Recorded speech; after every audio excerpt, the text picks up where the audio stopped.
Welcome into the best in paranormal podcasting. This is Darkness Radio. I'm your host, Tim Dennis. It is a Supernatural News Wednesday. We may be down one co-host. He may be down there in the bayou practicing eating as much jambalaya with his beer as possible, but that doesn't mean we're co-hostless. No. We have the co-hostess with the mostest. We have the original. We have the one that knocks it out of the park every single time. Ladies and gentlemen, here she is, Mallie Fox. Hi, Mallie. Hello. Hi. How you doing? Fine. Thanks for the build-up. It's like, well, yeah. You know, it's the ring And then announcer. you're like, Mallie Fox. Wah, wah. Oh, no. I have one of those in here too. One of those. Yeah. Yeah. There we go. There you go. No. It's the ring announcer in me. I gotta hype you up somewhat. So, I know. There's that. Thank you. Sure. Absolutely. It's my pleasure. Well, you got a certain amount of hype you got to come with, in these days and ages. If I just said, oh, here's Mallie Fox, people would be like, what's with the low energy there, bud? Well, then you need to come up with a theme song for me. Oh, yes. So you play it in the background. Be like, like with the WWE when they're walking down. And they got flames behind them. Yeah. Cool songs. I only have one song, and you're laughing. What we is use it for something else. It's this right here. It's Between the Sheets by the Isley Brothers, and I don't think that doesn't work. Yeah, and we use that for a sexy time feature on our program. It's sexy time. Yeah, that I don't know that works all that well. All right, we'll come up with one. Yeah, we'll figure out a theme song. Yeah. Yeah, we'll come up with that. I mean, Bruiser has his own theme, but that's a Ring of Honor thing. Yeah, well, we'll come up with one for you. Okay. We'll figure it out. Yeah. Thank you. On today's show, Mallie, boy, do we have a lot going on. Avi Loeb is back in the headlines. He claims he's done it. He's discovered alien life. Oh, okay. Yeah, and he did it within the 28 days he said he would, so we'll talk about that today. AI, of course, back in the news. When's it not in the news? I feel like it's always in the news. A couple weeks ago, we had an AI-less newscast. What? Yeah. Wow. I know. We'll meet Apollo, the humanoid robot, today. So you're like, Well, as long as it's not that freaky one that does the flame throwing. Oh, Yeah, remember that one? Yeah. Yeah, we'll try to stay away from him. We'll also tell you how robots are pouring drinks in Vegas. That could be fun. Oh, yes, most definitely. Yeah, so maybe the upside? Yeah, hopefully it has a heavy pour. Oh, yeah. Wouldn't that be fun? Uh-huh. Okay, there could be an upside to robots. You just pointed that out. Yeah. We'll talk about buying haunted houses today and the That's my jam. The true dark story behind a haunted mansion for sale. Okay. We've got that coming up on today's show. Dinosaur footprints emerged in a severe drought in Texas. We'll tell you about that. That was actually reported by a mainstream news source. Okay, cool. Yeah, so that's none of that. They're imaginary news sources. And we'll end the day today with some pet stories, Mal. We've got one not so nice pet. Actually, there's a vet out there that is encouraging pet owners. I know you've heard the story before, folks, but we're going to talk about when you put your pets down, why you should not just leave them with the vet and walk away. Nope.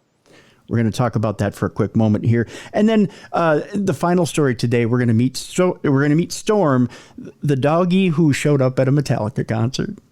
Oh, I saw that where it was sitting in a seat. Yeah. In the stadium. That was cute. Yeah. So we're gonna talk about Storm, who had the best time ever at a Metallica concert. So that's how we're gonna end the show today. So there you go.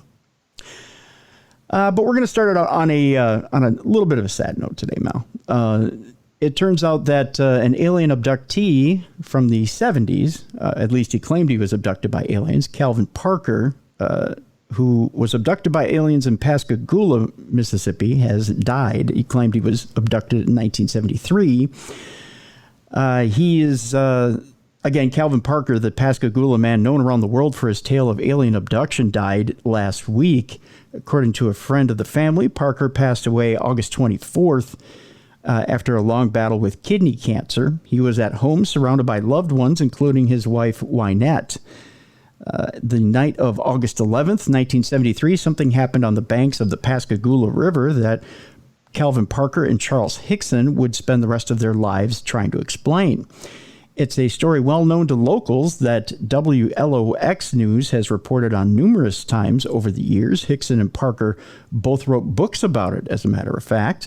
The two men were fishing near Ingalls shipyard when they said they suddenly heard a piercing sound and spotted a large UFO hovering behind them. There were 3 beings on board that carried the men onto the spaceship to examine them. After about 30 minutes, they were returned to the riverbank and the UFO took off. Parker and Hickson tried to report what happened to officials at Kessler Air Force Base, but the military directed them to the Jackson County Sheriff's Office. Investigators there had a cassette tape recording as the men talked about their alien encounter the night that it happened. WLOX News shared excerpts from those tapes when they were rediscovered in the late 90s and early 2000s. After the mysterious abduction, Hickson and Parker both passed lie detector tests and were even questioned under hypnosis. Investigators are on record saying the pair's stories never wavered. Despite that, they were ridiculed and doubted by many. That's what kept Maria Blair from coming forward for 45 years. On that same October night, Blair was near the river waiting for her husband Jerry to leave on a boat to work offshore. Jerry fell asleep and Maria saw a strange blue light streaking back and forth. She didn't think much of it at the time until the next day when she heard about Parker and Hickson's story. When she would talk about it, I would tell her to shut up. People are going to think you're crazy, said Jerry Blair. In 2019, after seeing a media report about the abduction, Blair finally got the courage to come forward. She said her motivation was to give Calvin Parker and Charles Hickson's story validation. That same year, the city of Pascagoula, the Jackson County Historical Society, and Main Street, Pascagoula, erected a historical marker at Lighthouse Park, which describes the event of that night. Hickson died in 2011 and wouldn't get to see that marker, which describes the encounter as America's best documented case of alien abduction. But Parker was there and told WLOX News just how much it meant to finally be recognized after years of being ridiculed. He said, quote, "It is emotional for me. I can't really describe it because I would break out in tears if I do." Parker said that in 2019. He also went on to say, "I wish when I die, I could be buried right here underneath this plaque. That would explain it best. It is quite an honor." So there you go, Mel. Yeah. It's sad that it took that long for Calvin's story to be recognized and him not to be ridiculed for an event like that. But at least he got some vindication at the end. Yeah. Yeah. So there you go. Let's move on, Mallie. The Pentagon has a new UFO website that lets you explore declassified sightings info. We had talked a little bit about it last week, but at the time it was being reported in the mainstream media, but there was no website that was mentioned in the story. I don't know if they didn't want to get overwhelmed with traffic or they didn't want the site to crash. There's a little more out there now. Eventually, people will be able to submit their own reports of unidentified anomalous phenomena. Sorry. I haven't hit that button in the longest time because, I was trying to get people to stop doing that. But I did have somebody who deluged my social media this past week. Okay. And they just kept putting that video clip up on every single thing I posted. Oh, that's not nice. No, I don't know. It's like they were trying to subliminally have me, put that up there. So I would go, not like that, but like this. Phenomena. Like that. Gotcha. Mm-hmm. So there, I did it finally. Unidentified flying objects is the term most people use for sightings of unexplained entities seen in the sky. But to the government, those mysterious items are known as UAPs or unidentified anomalous phenomena. There you go. The word anomalous simply means deviating from what's normal or expected.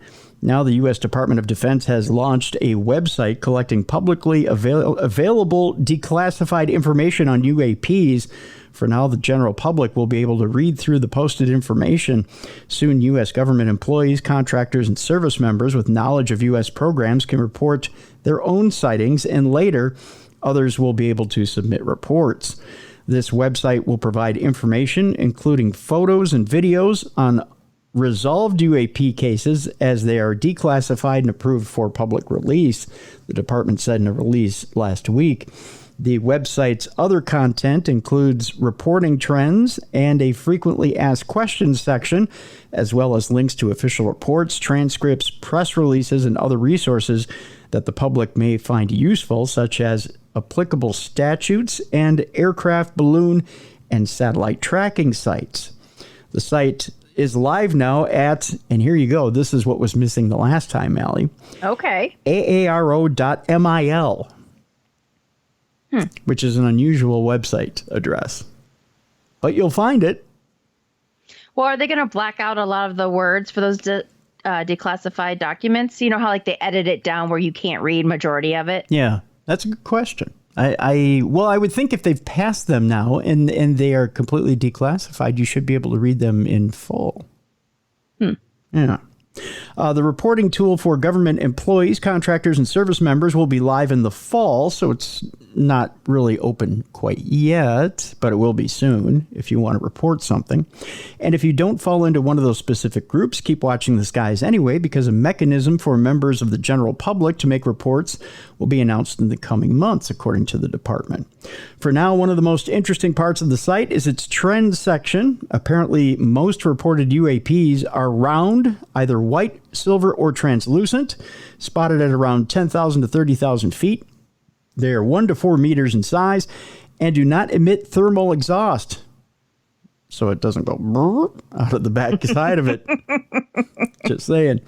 Hotspots for sightings include both the U.S. East and West Coast, so we truly are flyover country.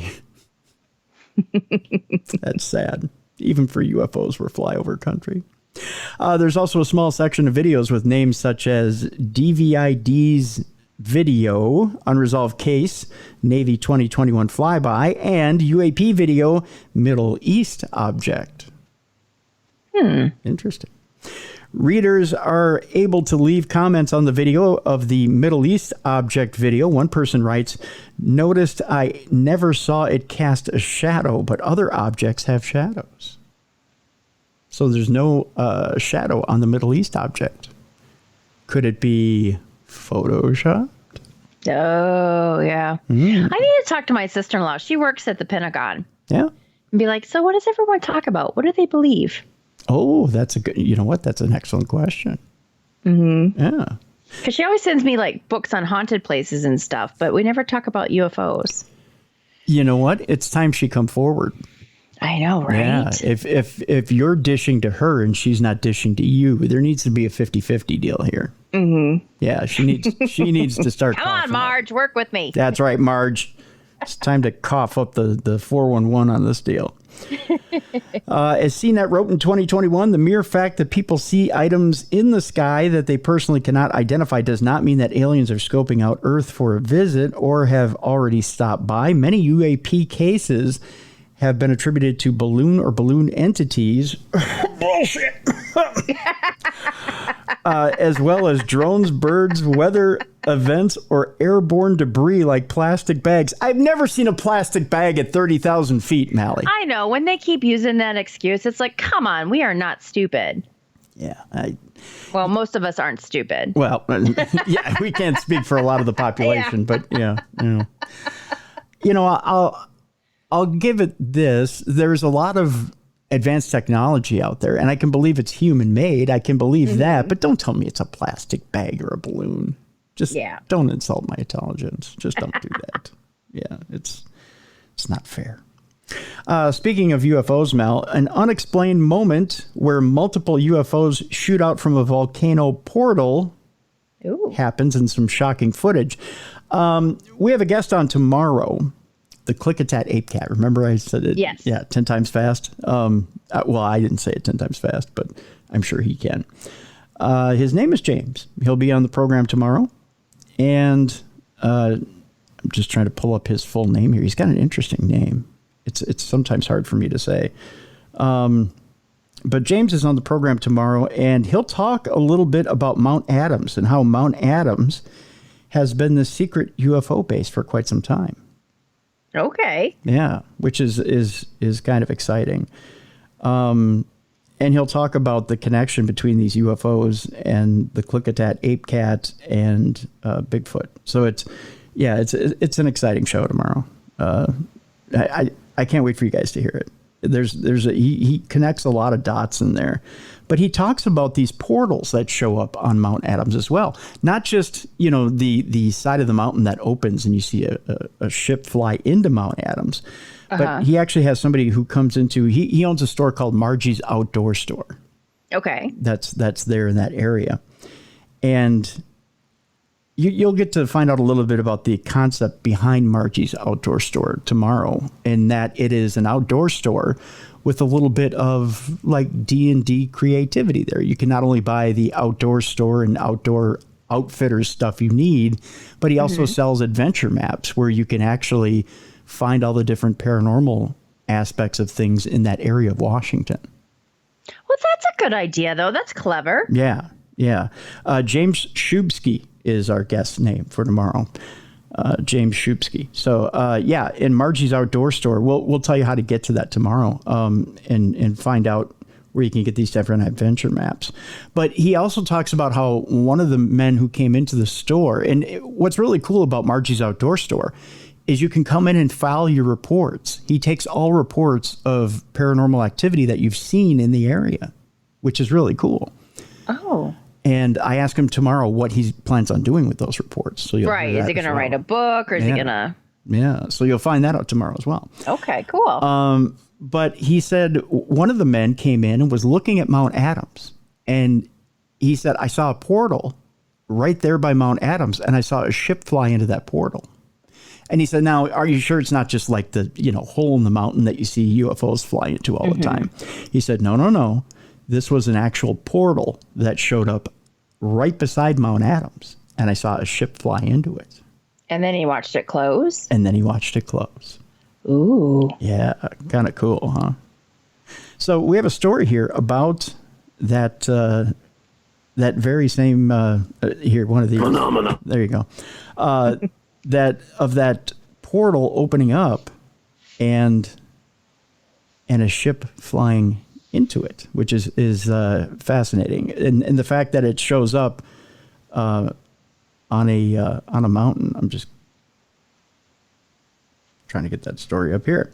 That volcano portal and some shocking footage here. UFO hunters say they've found a smoking gun in their search for extraterrestrial life visiting planet Earth after objects were filmed apparently flying out of a volcano. Mysterious objects were caught on camera shooting out of the crater of the Popocatépetl volcano. Say that 10 times fast. Popocatépetl volcano near Mexico City. And earlier this month, alien expert Jamie Masson shared clips from 3 months ago of 2 UFOs flying into the crater of that same volcano. He said he believes Popocatépetl is also acting as an interdimensional portal. In the clip, brightly lit UFOs shoot out into the sky from the smoke. An interdimensional portal is a gateway between 2 locations in space-time that allows intergalactic travelers to enter one place from another. The 70-year-old explained that no man-made object would enter the crater as temperatures reach around 1,000 Celsius or 1,832 degrees Fahrenheit. That's kind of a hot place to be flying out of. Just a tiny bit. Or into. The volcano stands at 5,426 meters or 17,802 feet tall, and its name comes from the Nahuatl language, which means smoking mountain. Well, that's appropriate. Yeah. It is one of the most active volcanoes in the South American country. Meanwhile, in the UK, nearly 1,000 UFO sightings have been recorded in the last 2.5 years, revealed after an expert claimed aliens could be hiding in dark spots just outside our solar system to avoid detection. Interesting stuff. Let me see if I can... I'm going to pull up this video here and show it to you, Mallie, of these things flying into this volcano. So you can see it. It's kind of interesting stuff, isn't it? Yeah, very. Yeah. It's just kind of right into the old active volcano, just flying into that flame pit like there's no tomorrow. Huh. Interesting stuff, huh? Now, does that area have a history, like a long history of like supernatural stuff going on? Or is it only like recently? That's a good question. I got to think, from having talked to James on tomorrow's program, that it is a long history of it happening. Okay. Because, like when you watch Skinwalker Ranch, the Native Americans have had a long history of that area, saying, strange things have always happened over there. So I was just wondering if they said the same thing about that area. I would think it would be long because when we talked to James about the area of Washington, he was saying that there's petroglyphs in the area. Oh, okay. That would make sense then. Allude to there being alien activity for quite a while. Although he comes short of saying that activity has been happening for a long time, because he also ties it into nuclear activity from the nuclear power plant. Oh. That's going on around there, and how everything kind of ties in within the last 100 years or so. So I don't know. There's a lot of conjecture there. Okay. But you'll hear tomorrow's program. It's very interesting. There's a lot of interesting things there. But that was an interesting video you just showed me. Yeah, of the stuff flying out of the volcano, and it's not just one or two lights. There's 7 or 8 lights flying in a line out of the volcano. I tell you what, we'll put the link to this story up in the description of the program, so you can see the video for yourself. It's hard to deny that there's something going on in that volcano. That's for sure. Speaking of hard to deny, I believe Avi Loeb thinks he's hard to deny when it comes to the stuff he found at the bottom of the ocean, although there's a lot of scientific backlash right now on Avi Loeb. The Harvard professor is saying that space debris that he found at the bottom of the ocean is possible proof of alien life, although, Mal, there's a lot of scientific backlash right now at that. Some academics maintain that Avi Loeb is on another planet. Loeb, a Harvard physicist, has staked his reputation on the idea that another planet has come to us. He published research last week, which he says proves that an object which hurtled into Earth in 2014 was from beyond the solar system and could well be an alien technology. Loeb is the Frank B. Baird Jr. Professor of Science at Harvard and was the longest-serving chair of its astronomy department. He was previously an academic at Princeton's Institute for Advanced Study, whose faculty included Albert Einstein and Robert Oppenheimer, and his hundreds of scientific papers are matched by a series of popular physics books. Well, now he's facing backlash from other astrophysicists who say his claims of a possible alien ship reaching Earth are overblown and accuse him of polluting astrophysics with junk science. Loeb's key claims is that he has found materials from beyond the solar system in tiny spheres smaller than grains of sand, which he raised from the depths of as much as 13,000 feet in the Pacific Ocean off Papua New Guinea. He and his crew went there earlier this year to hunt for remnants of an object that hurtled to Earth in 2014 as a flaming meteor and landed in the ocean. It was moving very fast, going 60 kilometers or 37.2 miles per second, Loeb said. Loeb, of course, the author of the best-selling Extraterrestrial and the just-published Interstellar. It disintegrated only at very high air pressure, said Loeb. It was tougher than all space rocks categorized by NASA. This suggested to me that it is something from outside of our solar system, and that it is interstellar. Oh, see the tie into the book title, Mal? See what he did there? Huh? A little cross-marketing? Huh? Interstellar means from between the stars. The meteor had come from beyond the solar system, Loeb maintains, referring to 2 NASA craft, which have become the first human objects to leave the solar system. He added, imagine us launching a Voyager and it collides with another planet. I would say we failed miserably at that point. Yeah. Just saying. What Loeb and his crew of more than 24 retrieved from the bottom of the Pacific were tiny spheres made of a substance that he nicknamed Belau, or B-E-L-A-U.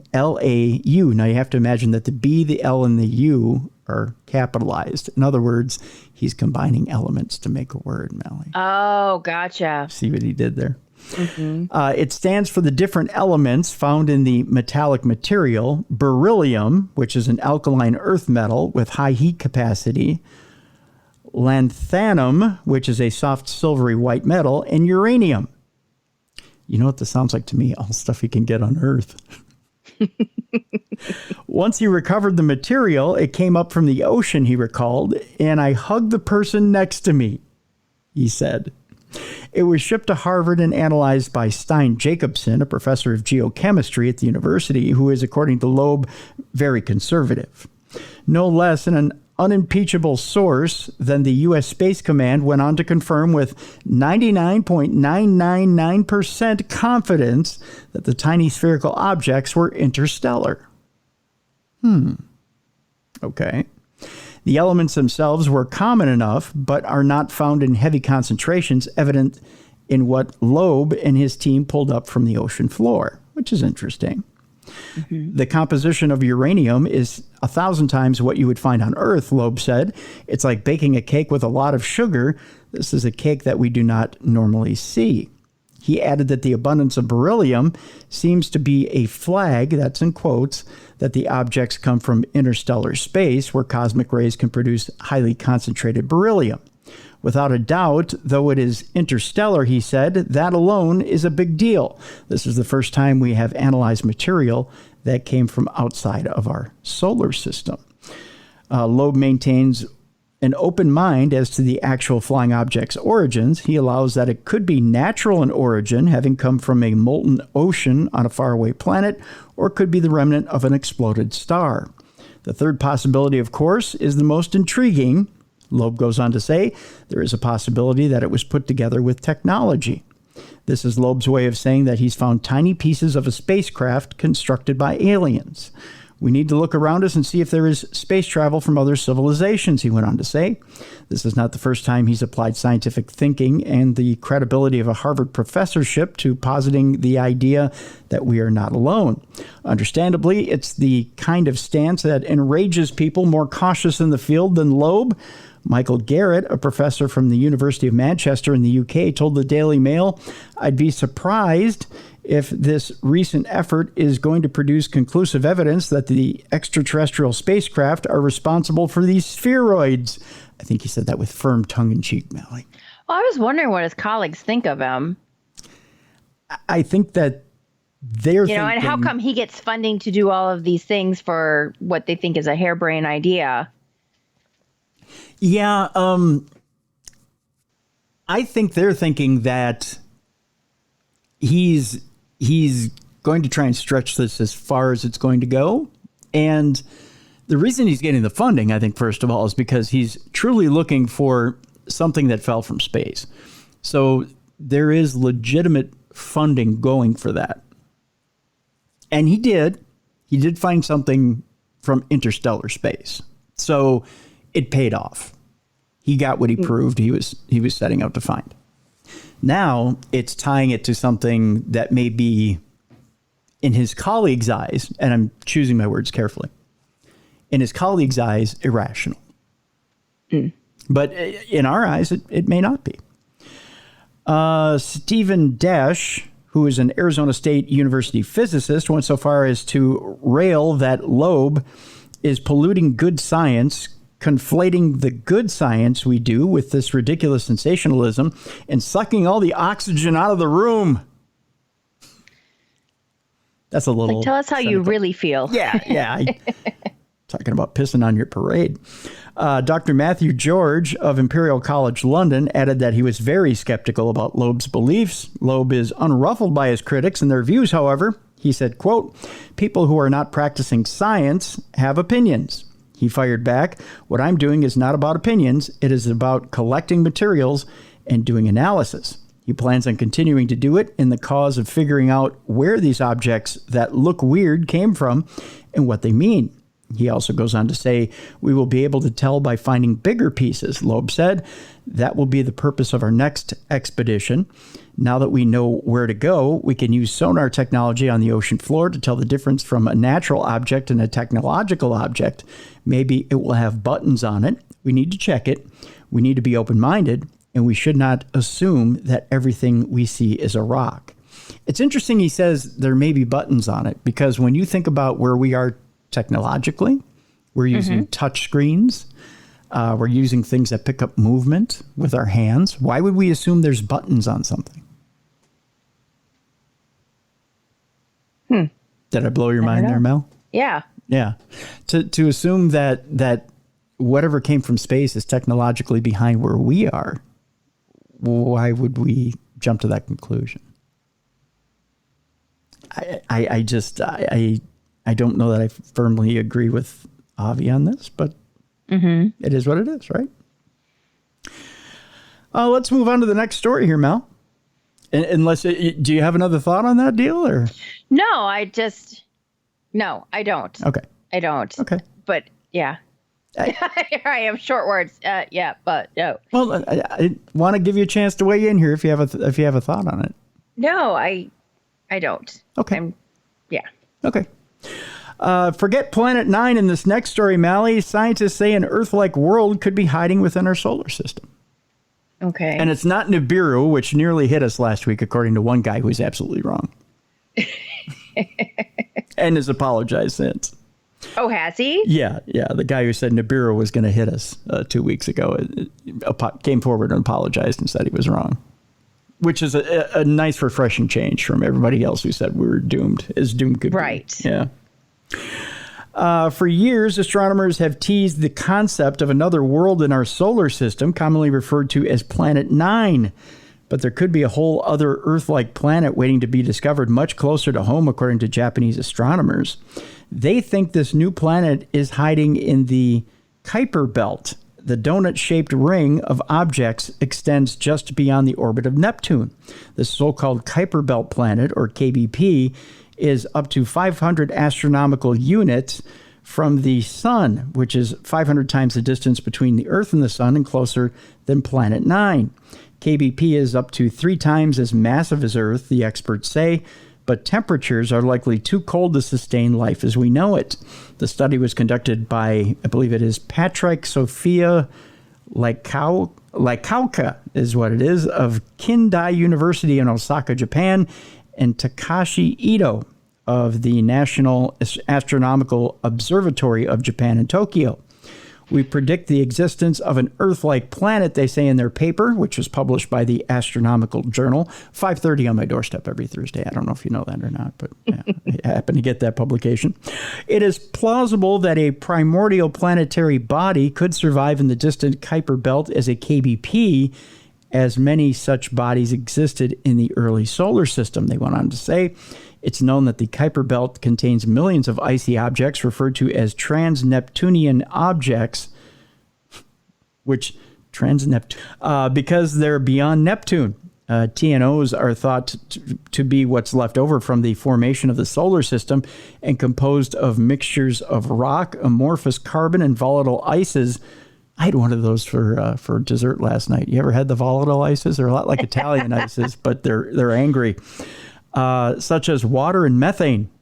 The orbits of trans-Neptunian objects can indicate the existence of an undiscovered planet in the outer solar system, the Japanese team says. These rock and ice bodies are the remnants of planet formations in the outer solar system. So there you go. So we may have a planet beyond our solar system. Now, you know what? I wouldn't put it past. I think that there's too many planets out there and stars out there that we're unaware of. I think we'd be ignorant to think that there wouldn't be something similar to Earth. Very true. Yeah, very true. What's the craziest thing you've had come close to your house in a storm? Have you ever had like big chunks of hail or anything hit your house? No. Nope. Just branches. Yeah? Yeah, and our neighbor's tent. Your neighbor's tent, really? Yeah, they never took it down from their birthday party. Okay. So they keep it up. They've kept it up all summer year round. That doesn't make sense. All summer. Okay. And they just put things underneath it for the little girls to play underneath. And then when we had our last big storm, our neighbor, because I was up in the Sault Ste. Marie when the big storm happened, our neighbor took a picture. It was like hanging over like our fence, their fence. it took flight. Oh my goodness. Yeah, but that's the craziest. We have big storms coming tonight as we record this, and I can't wait to see what comes down. We have a huge tree in our front yard, and my brother, like 3 years ago, for some reason, got really mad. He's in his 20s, decides to chuck a ball as high as he can, and gets this ball stuck in the very top of the tree. Now, this is probably about 25, 30 feet up, right? This ball has not come down for years. And I'm hoping one of my trained chipmunks will go up there and get it. They're scared of heights, evidently. I don't know. The squirrels are scared of the height that big. The birds won't even go up and get this ball. So this ball has been up there for God knows how long. And I thought, do I call a tree service or does it eventually just fall down? Mallie, we've had violent storms, violent windstorms, violent thunderstorms. We even had a funnel cloud come through. Nothing has knocked this thing down. Just this giant ball. Right. I mean, not giant ball. I mean, it's probably the size of like a baseball or softball. Okay. But it's been in this tree for 3 years. I thought about making him come over and go get it. Right. Right. But it's 30 feet up. I don't know. I just... but what goes up must come down, right? Eventually, yes. You would think. Well, for one California couple's home... what eventually was up in the sky did come down right through their roof. It was a huge flying object, and I'll show you a picture of what it was that came through their roof. It left that kind of hole. Oh, my. It's huge. Yeah. Yeah. That's what she said. Yeah. Hey, now. I give you one of these. Oh, wait. Oh, I'm not on the right screen. Here we go. There you go. That's not the same effect. It took you like a minute to find the little button. I know. You're not very quick. That's what she said. There you go. There we go. There you go. Although I thought women liked it when you weren't that quick. Thank you.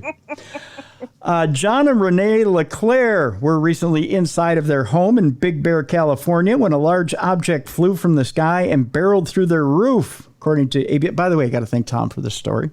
According to ABC 7, the object was a large hunk of ice that tore through their shingles and ended up in the couple's attic. Ice in California, Mallie. Are we sure it wasn't like waste from a plane?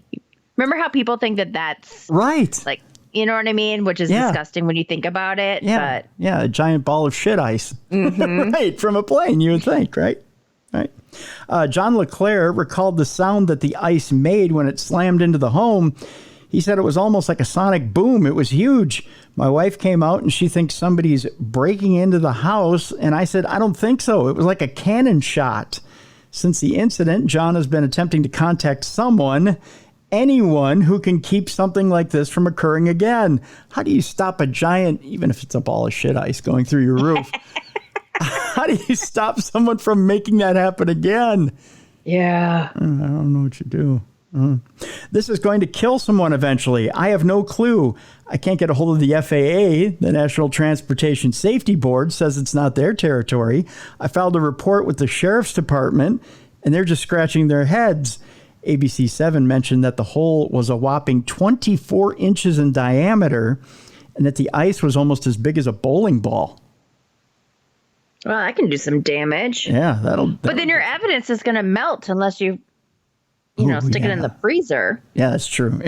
Stick it in the freezer so you have it. You have your souvenir. The frozen ball of crap in the freezer. This is the biggest crap I ever seen someone take.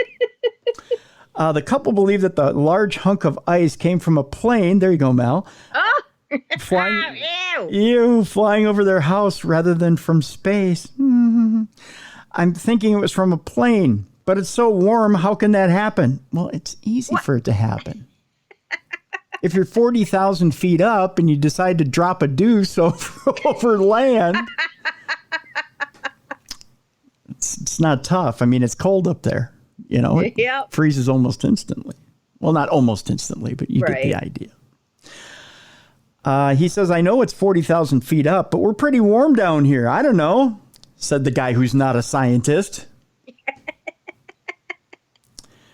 A similar incident also occurred in Chino and Fontana in 2017. John and Renee LeClaire were not injured as a result of the falling ice hunk, only their egos. So they got some shit ice in their roof. Yeah. Gross. Yeah. Tell you what, Mallie, that's our final story for this half of the program. When we come back, we're going to meet Apollo, the humanoid robot, in some nightmare fuel. We'll also tell you how robots may be helping us in Vegas get a better pour on our drinks, Mallie. There we go. Yeah, maybe some positive AI news for a start. We'll tell you how psychics are taking people in Australia for their money. I know it's not a news story, but it's a news story if you see what I did there. We'll also talk about some hauntings, some ghostly hauntings, and we'll talk some haunted real estate when we come back. We'll end the program by meeting Storm. He's the dog at the Metallica concert throwing up the devil horns. That's right. Well, that's how we'll finish our program today. It's a Supernatural News Wednesday with Tim and Mallie right here on the best in paranormal podcasting. This is Darkness Radio.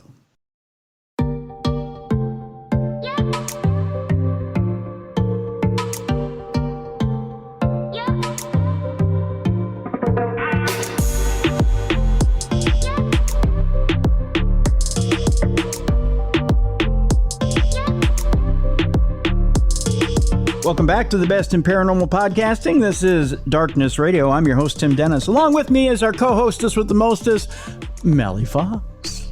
Hello. I'm trying to think of of those people filing a claim for frozen crap, putting a hole in their roof. I'm still thinking about this. Because what is that commercial? Is it State Farm where they're like, we've seen this, or what is it? Like a good neighbor, State Farm is there. Yeah, but you know where it's like weird occurrences and like, oh, we had that happen. I forget which commercial it is. It's the guy from... it's Farmers Insurance. There we farmers, go. Yeah. Yeah. They should use that for a commercial. Yeah, and what's his name? J. Jonah Jameson comes by. Yeah. He's like, yep, we cover that. Yeah, exactly. Yeah. We cover your shit ice through your roof. Because that would suck if they don't. Oh, yeah, it would. That would be terrible. Mm-hmm. Yeah. Shit ice through your roof? You're the insurance agent. You say what? What went through your roof? Shit ice through your roof. We cover that. We covered it in 2017. Yeah. We'll cover it now. That'd be fun. That would be the funniest commercial ever. I know my mom would overreact to that. Shit ice through your roof. She'd call me right away. Honey, have you ever heard of shit ice through your roof? Nope. No, but it's been nice hearing from you again, Mom. It's great. Homeowners nightmare fuel. Speaking of nightmare fuel, Mallie. It's that time again. I got to thank all our listeners who send in all this nightmare fuel stories and try to get me to not sleep at night. I appreciate that. By the way, if you have a story for us, tim@darknessradio.com, you can send it to us. And even if you have a Parashare story, you can send it there too. And try to make me not sleep at night. Speaking of, we can meet our new colleague here, Mallie, Apollo, the humanoid robot. Okay. Humanoid robots are starting to work side by side with actual people in warehouses for the first time, moving heavy boxes and containers, and of course ripping your arms off when you try to lift a heavy box so that they can keep their jobs. You're just like, I take you threw that in. Yeah, I did. Yeah, that's my addition to the article. Why it matters: labor-saving robots with dexterous fingers without arthritis. Just saying. And a human appearance are expected to reshape the workforce in various fields, from elder care and food prep to manufacturing and heavy industry. I can see my brother just going to work and hitting on a robot. Mm-hmm. Did I tell you he tries to date within the workforce too much? Ooh, that's not good. Yeah, I keep telling him don't ship. No, that's not good. It's not good. But I can see him hitting on a robot. It'll happen. I got to talk. Well, they're going to have everyone fighting that, going, they're taking away jobs from real people that are unemployed. Yeah. Gerbs, Mallie. Yeah, because that's what they sound like. Yeah, it's a South Park joke. Gerbs. The trick is to get them to walk without falling. By the way, the robots, they evidently don't have good balance. They need bigger feet. That's what she said. Hold the charge long enough to be useful. Evidently, the batteries aren't good with them. Who knew? And manipulate things without fumbling. They're Dalvin Cook. or Kirk Cousins, one or the other. Yeah, right. Yeah. The brass ring, however, housework, because who doesn't want a robot to do the dishes and laundry? Yeah, but you know what? So I've got that, what is that vacuum thing called? Roomba. A Roomba. Yeah, Roomba. Yeah. Mm-hmm. And I sit there and I watch it rather than like do other stuff. So having a robot in your house doing things does not make you more productive. The Roomba is the dumbest thing in the world. It doesn't know how to vacuum. It just goes back and forth and humps my scooter all day long, my knee caddy. I've never seen that thing complete a room in my life. It just sits there and humps my caddy all day long, my knee caddy. I'm entertained, but I sit there and I watch it. And then I'm like, oh, it missed a spot. And then it drives me nuts because I see that one little spot. Yep. And so I pick it up and I put it over it. Yep. So it takes me longer to use the Roomba than it would if I just used a broom myself. Exactly. Yep. It's a piece of shit. It's an expensive piece of shit that just causes you to go OCD on your living room. Is what it is. So here's the latest. The newest humanoid robot was unveiled on August 23rd, and it's an all-electric model named Apollo, which is made by an Austin-based startup named Aptronic. Apollo is 5 feet 8 inches tall, so he's tall enough for the ladies to be suave, but short enough so that you don't give those males out there a complex. Right? He weighs 160 pounds and can lift 55 pounds. Only 55 pounds, so he doesn't make the heavy lifting requirement for a factory job, but, he's good enough for around the house, I guess. Science fiction has promised us these for a long time, Aptronic CEO Jeff Cardenas told Axios. So Apollo, which can run for 4 hours before its battery needs to be swapped. So yes, he's a Minuteman, Mallie. He's not a marathon man. Is one of several first-generation robots designed for live action in the workplace, it says here. Initially, it's going to start working in the supply chain, doing basic material handling tasks like moving boxes and totes. God, he looks creepy. Look, he only has eyes. He doesn't really have a face. I just don't like that stuff. Yeah, look at his soulless. I've watched too many sci-fi movies. Yeah, he looks soulless. Yeah. I don't like him already. This version has initial applications, but its software update away from a new feature or functionality, he adds. Long-term, really, the sky's the limit in terms of what these types of systems will be able to do. Where it stands now, well, Aptronic, which won't name its customers yet, of course it won't, for fear of huge backlash, has only pumped out a handful of production prototypes, but says Apollo is suited for mass manufacturability. Right now, we have 2 Apollos that are built. Oh, wow. They really got to work on this deal, didn't they? And we're building another 4, Cardenas said. These are alpha units, our engineering validation prototypes. The next step will be producing beta units, fewer than 100, which will work outside the lab, Cardenas said. From there, we will move into full production by the end of 2024. Aptronic has 85 employees, came out with the Human-Centered Robotics Lab at the University of Texas, and worked on NASA's first bipedal robot, Valkyrie. Other companies at or near Aptronic's stage of humanoid robot production include Figure, Agility Robots, and Sanctuary AI. I don't like the name of that company whatsoever. Sanctuary AI? Yeah. Big names in the field, of course, Boston Dynamics and Tesla, which your robot from Tesla will burn up automatically, I'm sure. So do they have an estimated price how much these things are going to cost? Let me see here. There's a little bit more into the article. Does it say how much it'll cost? It says non-humanoid robots are starting to prove their mettle as security guards. You just put a wet wash rag over their eyes and you can fool them. Security guards. I don't have a price here on them. I just don't trust them. I don't either. I would think there'd be a million ways to fool these things. No, it doesn't. It doesn't have a price to them. Let me see if there's a website for this. It'd be interesting if they did have a Let's see. I'm going to click on Apollo here and see if it comes up. Nope. That's a Vimeo to introducing Apollo. They have plenty of videos introducing you to them, but they don't want to give you a price. Probably because it's a business deal. Yeah. And they probably get 10,000 for it, you would think? Maybe more?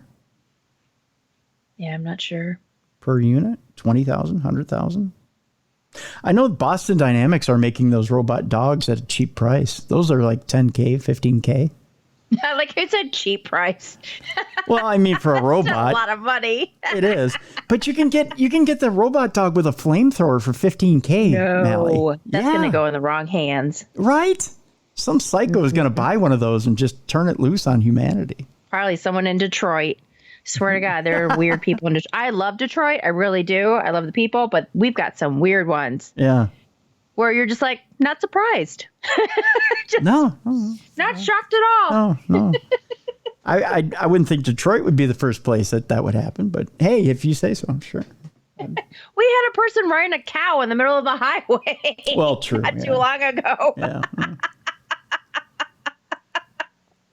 Was that where all the bees were released last week? There was some place where like 5 million bees accidentally got loose. Oh, I don't know. I'll have to look for that one. We move on. Robots are pouring drinks in Vegas, Mal. Nice. And as AI grows, the city's workers are bracing for change. Or they're asking for it, one or the other. Got any spare change? I wonder if you have to tip a robot. That's a good question. And do they get pissed off if you don't? That's a very good question, too. Walk any direction in Las Vegas, it's easy to find machines doing human work. Check-in kiosks have replaced people at the front desk of hotels. Tech spots now make restaurant recommendations instead of a concierge. Robots can serve food, and behind the bar, machines are pouring out drinks. That's right, you heard me right. Automation and technology replacing jobs has now been a conversation in Nevada's most populated city. Studies show that between 38 to 65% of jobs there could be automated by 2035. Ooh. That's a big percentage. With the use of artificial intelligence on the rise, the economy of the city, which relies on tourism and hospitality, is at an inflection point as companies look to technology to reduce labor costs.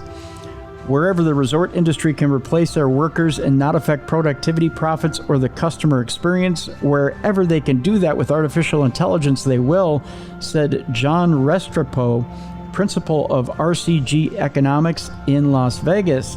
The question is, how do you factor in and how do you adapt your economic development strategy, your community strategy, your resilience strategy to accommodate a world where certain jobs no longer exist, he said?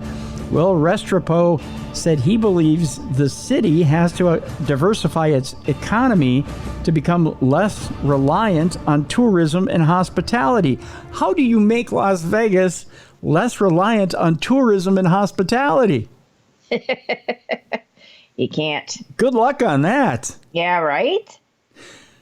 He says we need to move to those occupations that are more highly skilled, that are not easily replaced by AI, and that provide a greater level of balance and resilience so we're not so hard hit, Restrepo said.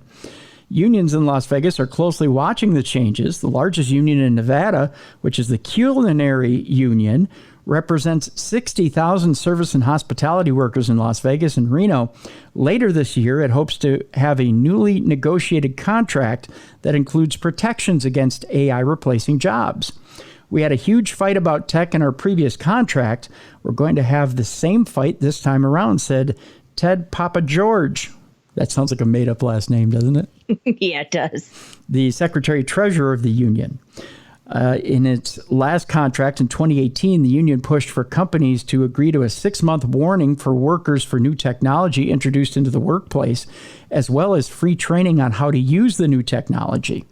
How do our folks make sure that the jobs that remain, that we can work them, and that we're not thrown out like an old shoe? Well, we're not going to stand for that, Papa George said. That is the cutest last name ever, Papa George. Sounds like a pizza place. Wasn't Papa George the guy who raised Webster? Oh. There's I don't know. There's Papa George and Ma'am, right? God, I'm going to get emails. While the precise impact of AI on service work is not yet clear, the union is prepared to make AI an issue to strike over when it negotiates its new contract, Papa George said.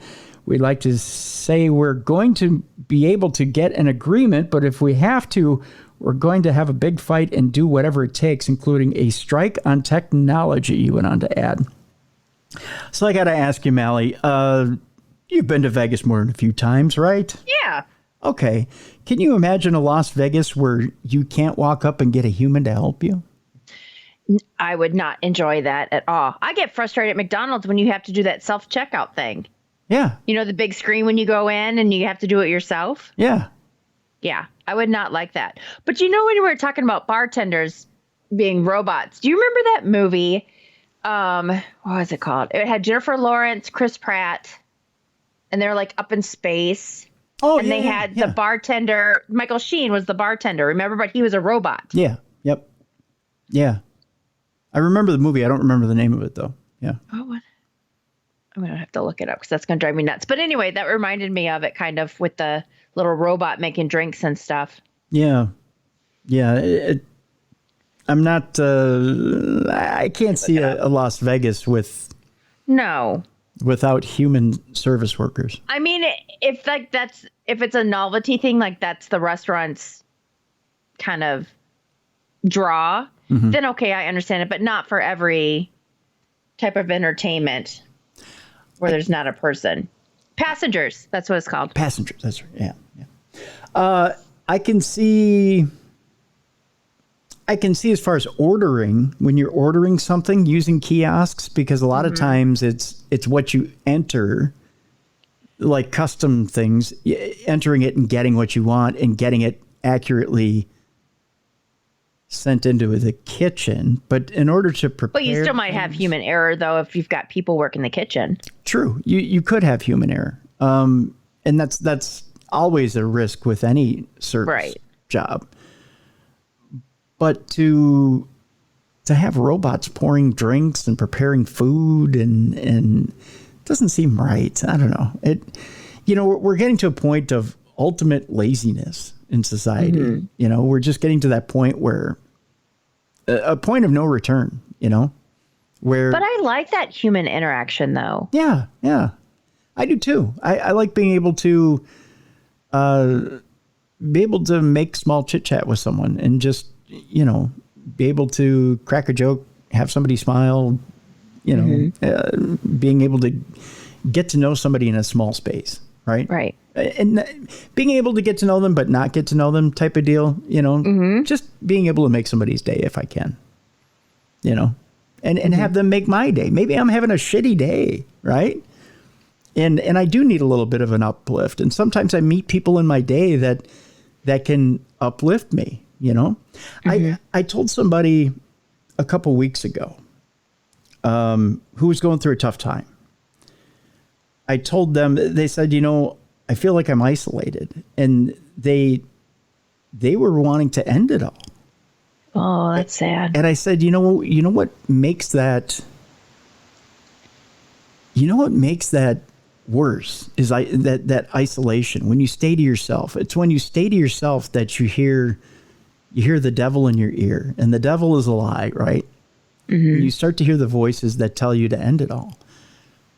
It's when you get out amongst people, and it could be just going to the grocery store and seeing a clerk that smiles and says, "How you doing?" Or it's going to a restaurant and having someone wait on you, and they're just, smiling and having a good time. Maybe they enjoy their job and they genuinely care about how your day is and they make it better. Or it's just running into a stranger on the street who's genuinely concerned about how you are and says, "How are you doing?" But it's human contact, and human contact is what raises our vibration. And some people go, "Oh no, I hate people. I can't stand them." But it's not true. It's whenever you're amongst people that it does bring your vibration up and you find yourself not as lonely or depressed. And it's medicine every single time. Yeah, I think that's why a lot of people had problems during quarantine. Yeah, absolutely. And why COVID was so bad for society in general, right? In the minute we started to come out of that, and come out of our houses, come out of our shells, and start to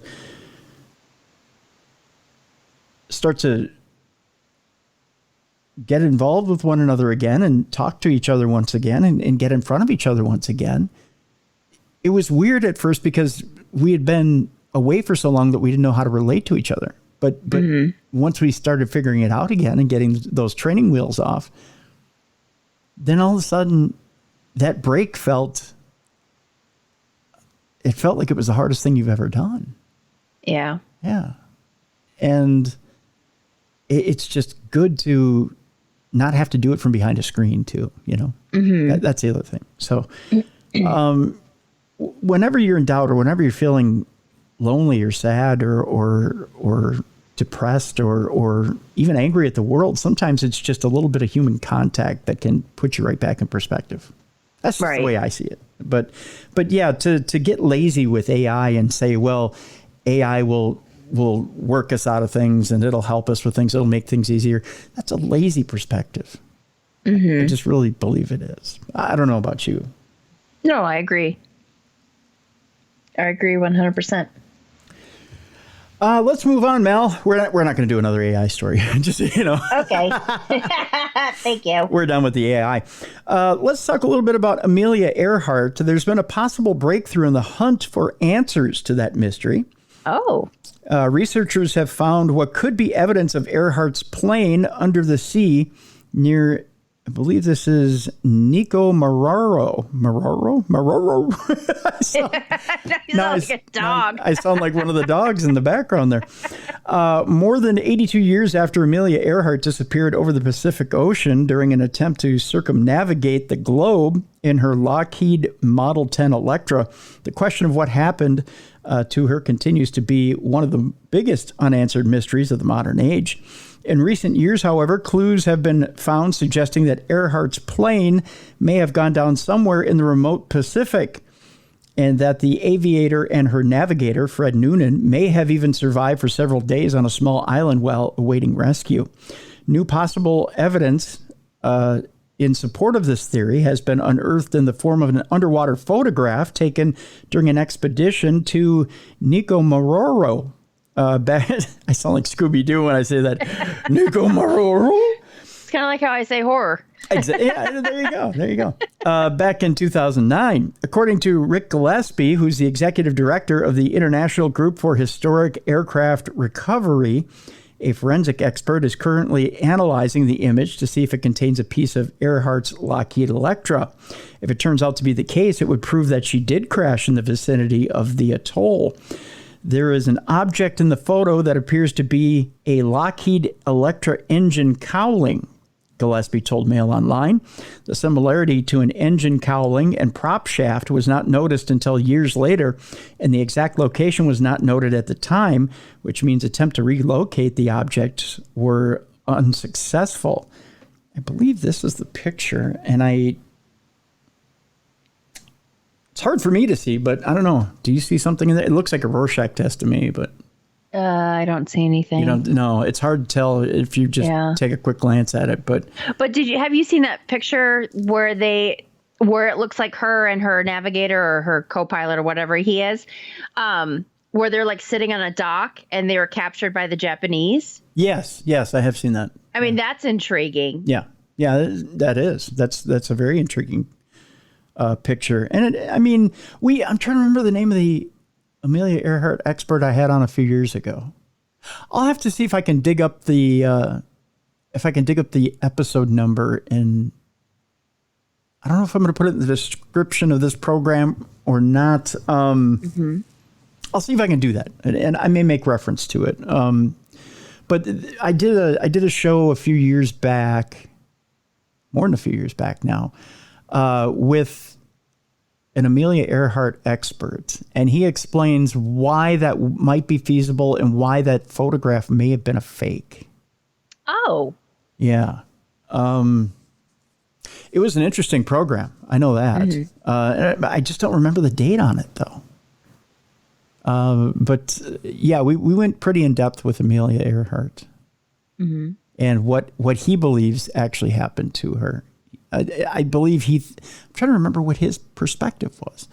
You'll have to research it, folks. It's in our archives, and I know it's in our archives and available for you to listen to in the Darkness Radio archives. Just go to darknessradioshow.com, and the archive should be up, or to Audio Boom and look up the archive. But it's there.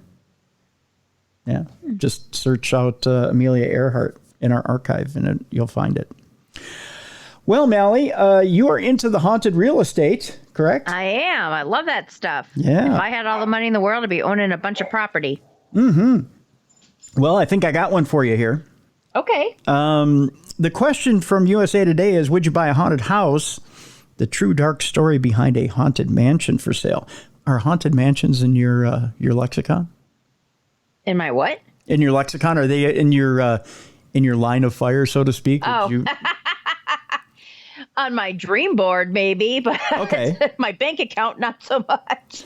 Well, this one, I don't know if this one's affordable or not. It's in Seminole, Oklahoma.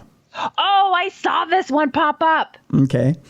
It's a 12,000 square foot mansion, which is up for sale, and its buyer will be the owner of a significant piece of Oklahoma history. But will they get more than they bargained for? The Grisso Mansion is in Seminole, Oklahoma, and once again is up for sale. Once again is up for sale. So yeah, because I think it was a reasonable price when I looked at it. It's pretty cheap for a mansion, Mel. You ready? Yeah. You ready for this? It's listed for $1.8 million. But its decade-long owner, the Seminole Nation of Oklahoma, says it was built in 1926 by a local oil baron. Some say there's a dark history associated with the mansion and that it could even be haunted. So, Mallie, 4 bedrooms, 6 bathrooms in this mansion. Okay. And it's... You would think that there would be more than 4 bedrooms for a 12,000 square foot house. Right, but it sits on 11 acres. Oh. Plenty of room. Plenty of room, plenty of land. Property includes a vineyard. Nice. Yeah. 1,600 square foot garage. Okay. Okay. An in-ground pool. I like. Pool house. Nice. Gazebos. Lovely. Fountains. Ooh. Statues. Dang. Yeah, it's got a courtyard. It's got tennis and basketball courts. So it's perfect for entertaining. Yeah, lily and koi ponds and an arboretum. Wow. Sounds absolutely lovely. It's also got guest quarters, once meant for servants. It's made up of 2 bedrooms in the guest quarters, 2 bathrooms, and 2 living rooms. Okay. So there you go. You could. My in-laws can go there. Oh, I was going to say you could put the mister out there as well. If you want. Yeah, he's never home. So it says here, who built the Grisso Mansion to begin with in Seminole? Well, William Edward Grisso, which is also known as Doc Grisso, came to Oklahoma in 1904 to be a doctor at the Seminole Indian Mission. He eventually became the town's pharmacist, having left school early before finishing his medical degree.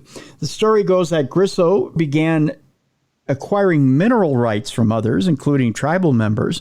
And when oil was discovered in Seminole, he became one of the wealthiest men in the country, or rather, one of the wealthiest men in the county. He built the mansion for his wife, Margaret Maggie Grisso. The Seminole Nation of Oklahoma bought the mansion and its lands in 2012 and used it for weddings and other events. The tribe's general council voted to dissolve operations and then sell the property in 2019, according to Assistant Chief Brian Palmer. Now, is it haunted? That's the question.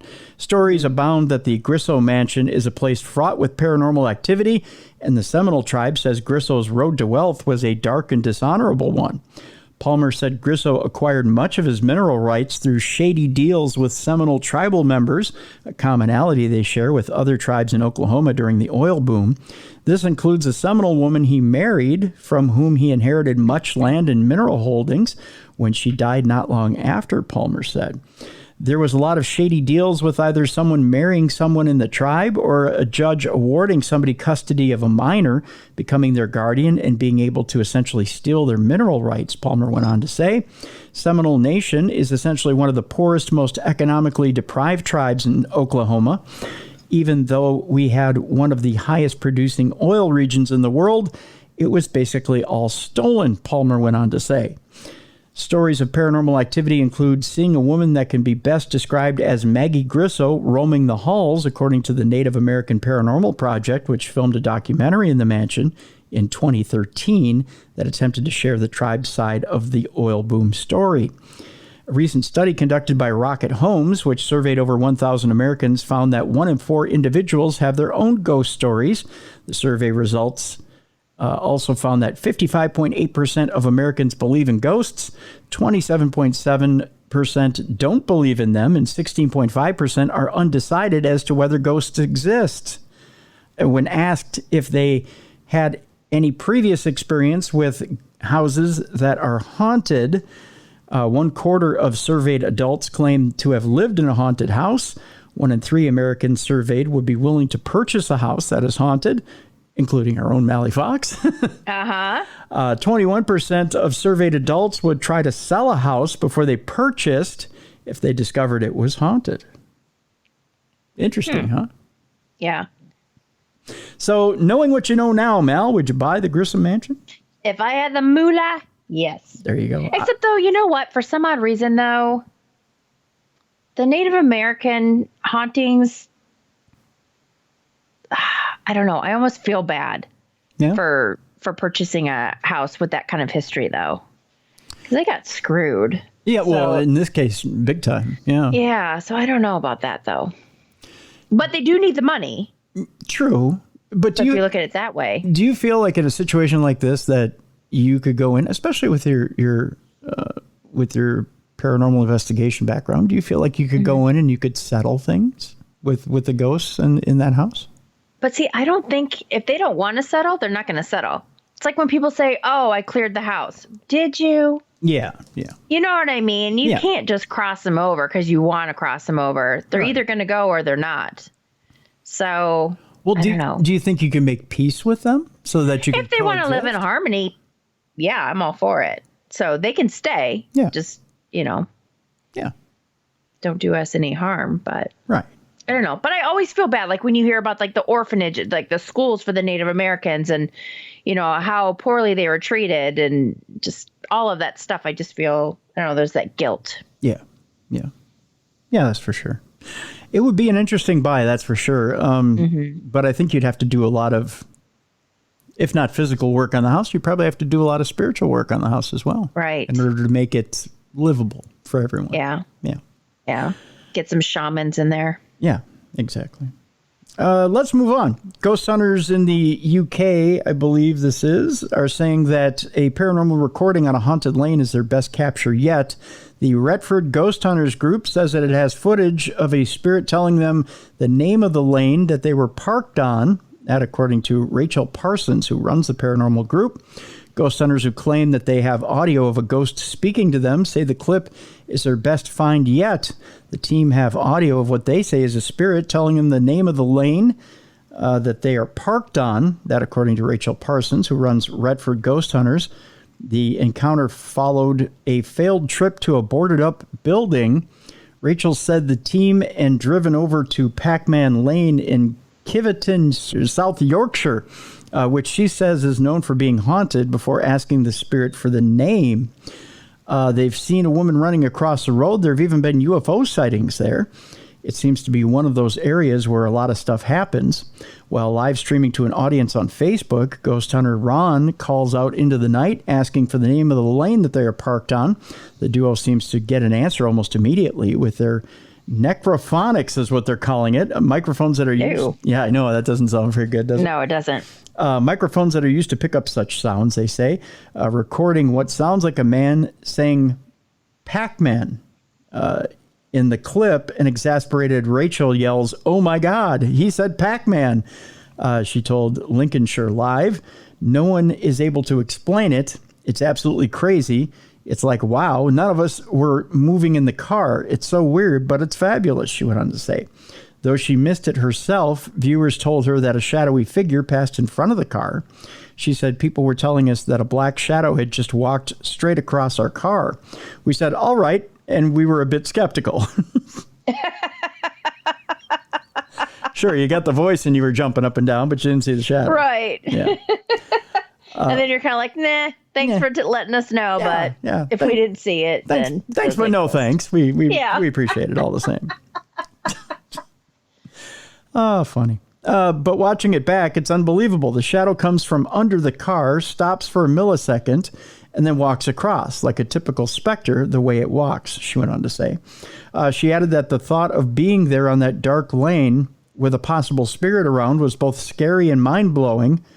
Well, you're outside. Why is it scary? Just run the other way. I know, right? Be a Hunwan. Run the other way. Specters and spirits in Pac-Man Lane have long been the subject of discussion. Back in 2005, users of the Sheffield Forum said that it was a hotspot for otherworldly activity. Several said the road was quite scary and likened it to various horror movies, including Jeepers Creepers and Predator. I don't think so, but okay. I somehow don't think the Predator is going to jump out at you. Right. Or Jeepers Creepers with the guy with the wings. Right. Yeah. One even claimed to have seen a horse trotting up and down the road, and defying suggestions that it was an optical illusion. The Retford-based investigators previously made headlines when they claimed to have filmed a ghost appearing to them in a vape smoke-filled room in an abandoned mill near Stoke-on-Trent. In January, the paranormal hunters attempted a modern twist on the old candle and smoke parlor trick by beaming lasers into the dark, while investigator Gary Brumby puffed vape smoke rather than cigarette smoke into the room. I bet you that was good for his lungs. Yeah. Woof. Yeah. Ms. Parsons said it created the spooky atmosphere, especially all the coughing. And then we asked the spirit to enter and use the smoke to form. But what we captured wasn't in the smoke. It was just there. The event was live streamed, as many of the team's expeditions are, and the ghostly face was caught and screenshot by an eagle-eyed viewer from North Carolina named Carolyn Hill. Interesting. I don't know that the vape smoke thing was a good idea, but hey, teacher. I got nothing more to say on that. Yeah. I don't want to get myself in trouble. Exactly. You're going to get hate mail from across the pond. That's right. Our next story has to do with the age-old adage, if the psychic is asking for a boatload of cash over and over and over again, you probably shouldn't keep going. No, I agree 100%. Yeah. The headline here is, I lost my life savings to a psychic. He said he had to drive the evil spirits away. Oh, my goodness. You'd think by now people would not be so gullible. Yeah, there's red flags everywhere in that statement. A woman has been left devastated after she was allegedly scammed out of her life savings after leaving an abusive relationship.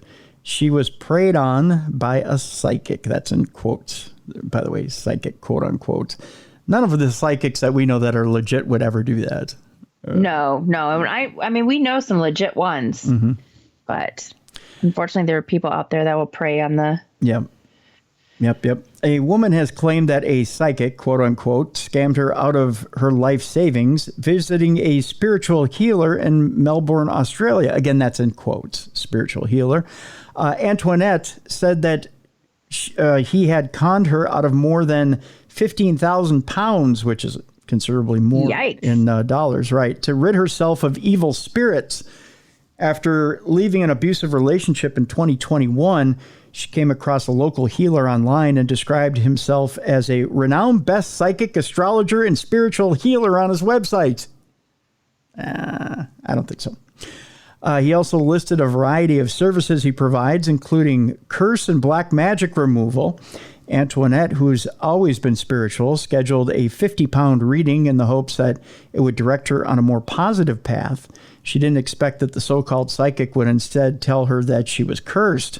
Over numerous sessions, the healer is said to have gained Antoinette's trust and persuaded her that evil spirits were trapped inside her and that only he could free her, Mallie. Oh, jeez. Yep. Cue the scam music. Oh. Antoinette claims that throughout the course of the following few months, the healer pressured her into spending more money on psychic services that he guaranteed would drive the evil spirits away.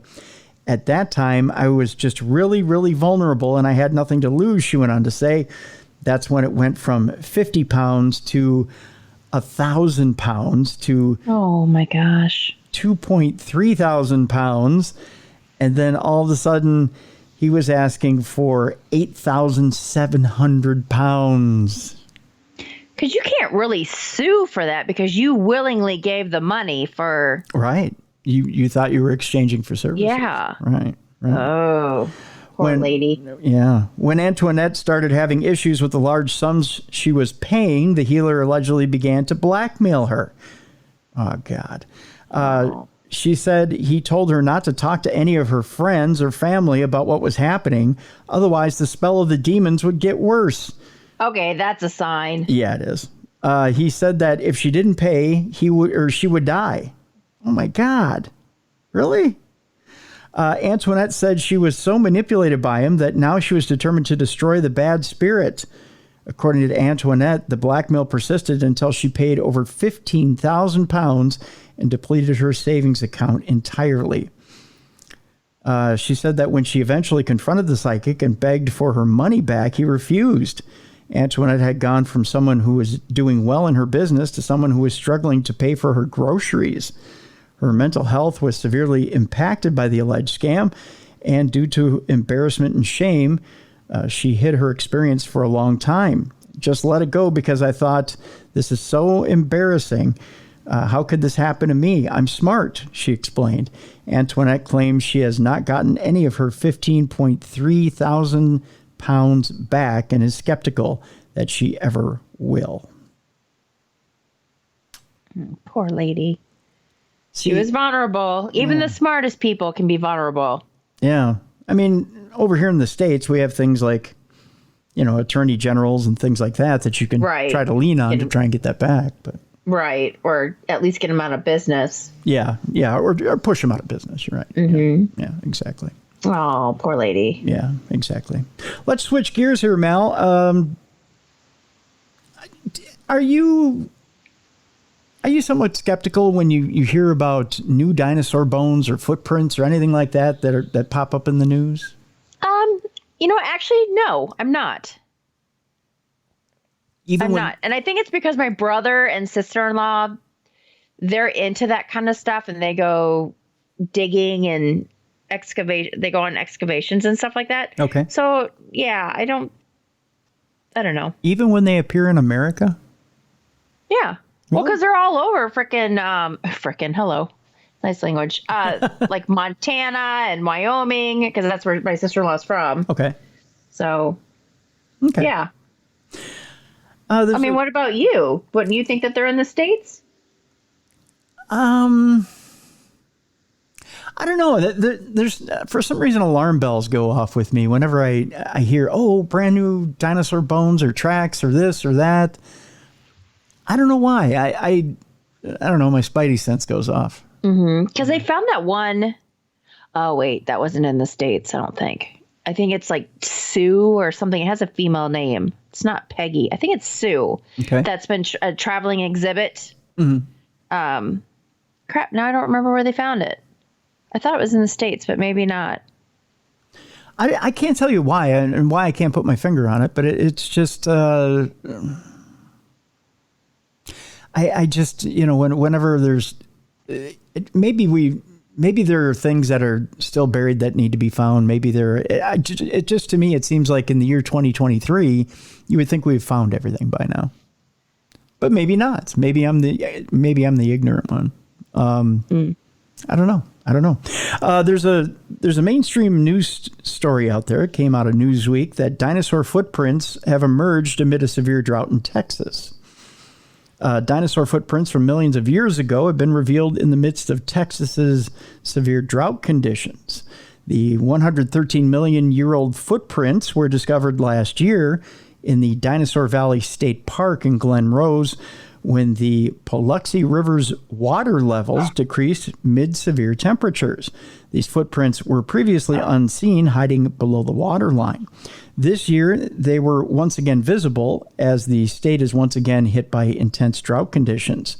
Tracks are once again visible this year due to the drought, and researchers and volunteers have worked to clean and record more tracks at various sites around the park. Park Superintendent Jeff Davis told local news outlet KSAT these dinosaur tracks were made by, now this is going to be tough because this is a genome of dinosaur I've never heard of, Acrocanthosaurus.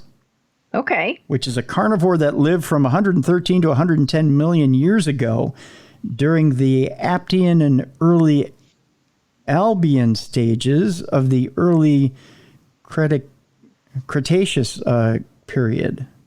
Never heard of that before. It was one of the largest predators of its time, although not alive at the same time as the infamous Tyrannosaurus rex.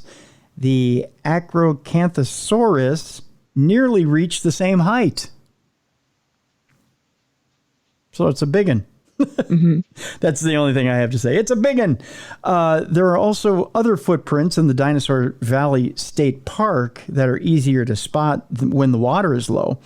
There are footprints of the Sauroposeidon, which is a type of sauropod known for leaving trackways across Texas, Oklahoma, and Wyoming. New discoveries have also been made this year. 2 theropod tracks were also found, one on top of the other. These tracks were also revealed when the Paluxy River declined. When these footprints are below the water line, the sediment that usually that fills usually renders them invisible. When the water dries up, however, they can be excavated. Being buried under sediment helps to preserve the footprints. Both this year and last year, near the entirety of Texas was in some form of drought condition or abnormally dry. Latest data from the U.S. Drought Monitor reported that 62.10% of Texas is in a severe drought. The decline of the Paluxy River isn't the only consequence of the drought. Severe lake levels have plummeted, including the Canyon Lake in Cornwall County, I believe, which, or is that Como County? It's Como County, which recently reached a record low of 892.65 feet. It goes on a little bit here, but it also mentions that a shipwreck dating back to World War I was found at the bottom of the drying Neches River, which is interesting. Drought-stricken reservoir Lake Mead, as we know from past stories, which borders Nevada and Arizona, has also revealed a multitude of human remains. Most of these were discovered last year when the reservoir was the lowest it has ever been. If you remember the humans in a barrel story from Lake Mead from last year. Yeah, I know. Yeah. So I just looked it up real quick. It was Sue that, oh, okay. See, so that's kind of what that. Yeah. Yeah. It was Sue, the dinosaur that was discovered in South Dakota. Oh, yeah. In the 90s. Yeah. Yep. Yeah, I don't know why I mean, now that it explains a little bit in the article, I get it. I get where you can find those tracks. I don't know why I find, I guess because living in Minnesota and you bring up the climate, I guess we have such cold climate up here that to me, dinosaurs being such a tropical type animal. Right. But I mean, was Minnesota always cold? Yeah, you bring up a good point. Yeah. Yeah. It probably hasn't always been that way, but it just, to me, and the earth used to be a hotter place. Right. I get that. And, with the ice age and everything, everything cooled down considerably, but to me, I don't see this as, again, my limited experience and my limited life. It's hard for me to wrap my head around this area being that tropical. Especially with all the flora and fauna you see around Minnesota. Yeah. I understand where you're coming from. Yeah. Maybe I'm more open to it because of my sister-in-law. Probably. So, and my brother. Yeah. Especially when you grew up here in Minnesota for a little while. You get it pounded into your head about, Native American culture and the different I shouldn't say pound it into your head, but it's a huge part of your schooling when you're young. The different flora and fauna that are here in the state, from everything from oak trees to birch trees to pine trees, and that we have a very Nordic history, Nordic and Native American history.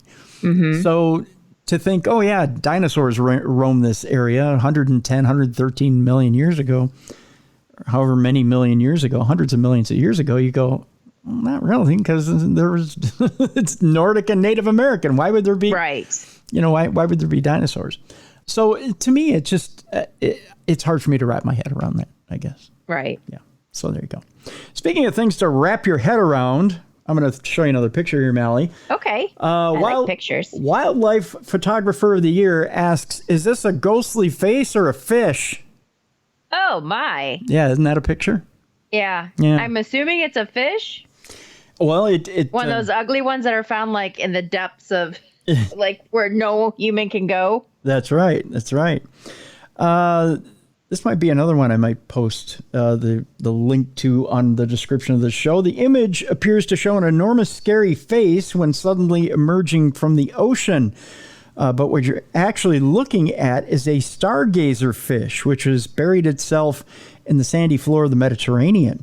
The photo was taken by Pietro Formis of Italy and is among several to be highly commended in this year's Wildlife Photographer of the Year.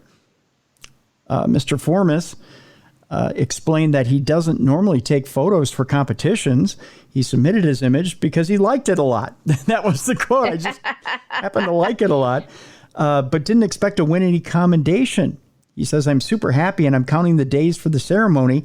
I think that I will see most of my, I will say colleagues, but they are my heroes in the top of photography, so I can't describe how happy I am, Mr. Formis said. The overall winner of the Wildlife Photographer of the Year competition will be announced at an award ceremony on October 10th. The annual Natural History Museum exhibition showcasing 100 photographs chosen from the thousands that entered the competition will open the following Friday on October 13th. Will then go on tour around the world. Atlantic stargazer fish, whose Latin name is Uranoscopus scaber, are also called because their eyes stick upwards. There are also predators, and in order to catch their prey, they hide under sand with only their eyes and mouth visible. That's what you can see in Mr. Formis's photo. So I think I will post this on the. It's an ugly looking fish. Yeah. I'll post it on the description of this program so you can click the link and see it for yourself. Mr. Formis went on to say, to me, it looks like a voodoo mask or a human face, and those are species that I like most, the species that have a human-like face with big eyes and big mouth. It's a beautiful animal, he says, Mallie. The face only a mother would love. No, I guess. It didn't look too beautiful to me. Mr. Formis explained that by using concentrated light from a flash, a slow shutter speed, and deliberate movement, he managed to photograph the stargazer almost illuminated in the clear blue water. For me, it's like a waterfall, and then from behind, you can see the scary face. I took a few different images, but this one I prefer, he went on to say. Underwater photography has almost become an obsession for Mr. Formis, since his father, also a photographer, took him diving and changed his life. Going in the water and taking pictures of all the beauty, it's something that I feel privileged to do. So I'm gonna post this one as well on the description of this program. Look at this picture one more time, Mallie. Take a look at that. Isn't that something? It is ugly. It looks like a movie poster for a horror film, doesn't it? It is ugly. Yeah, it's an ugly. I don't know how Mr. Formis can say that's beautiful, but that is not a beautiful pic. I'll tell you that much. Well, we're going to switch gears from scary fish to a scary situation with your pets. And that has everything to do with their final moments, Mel.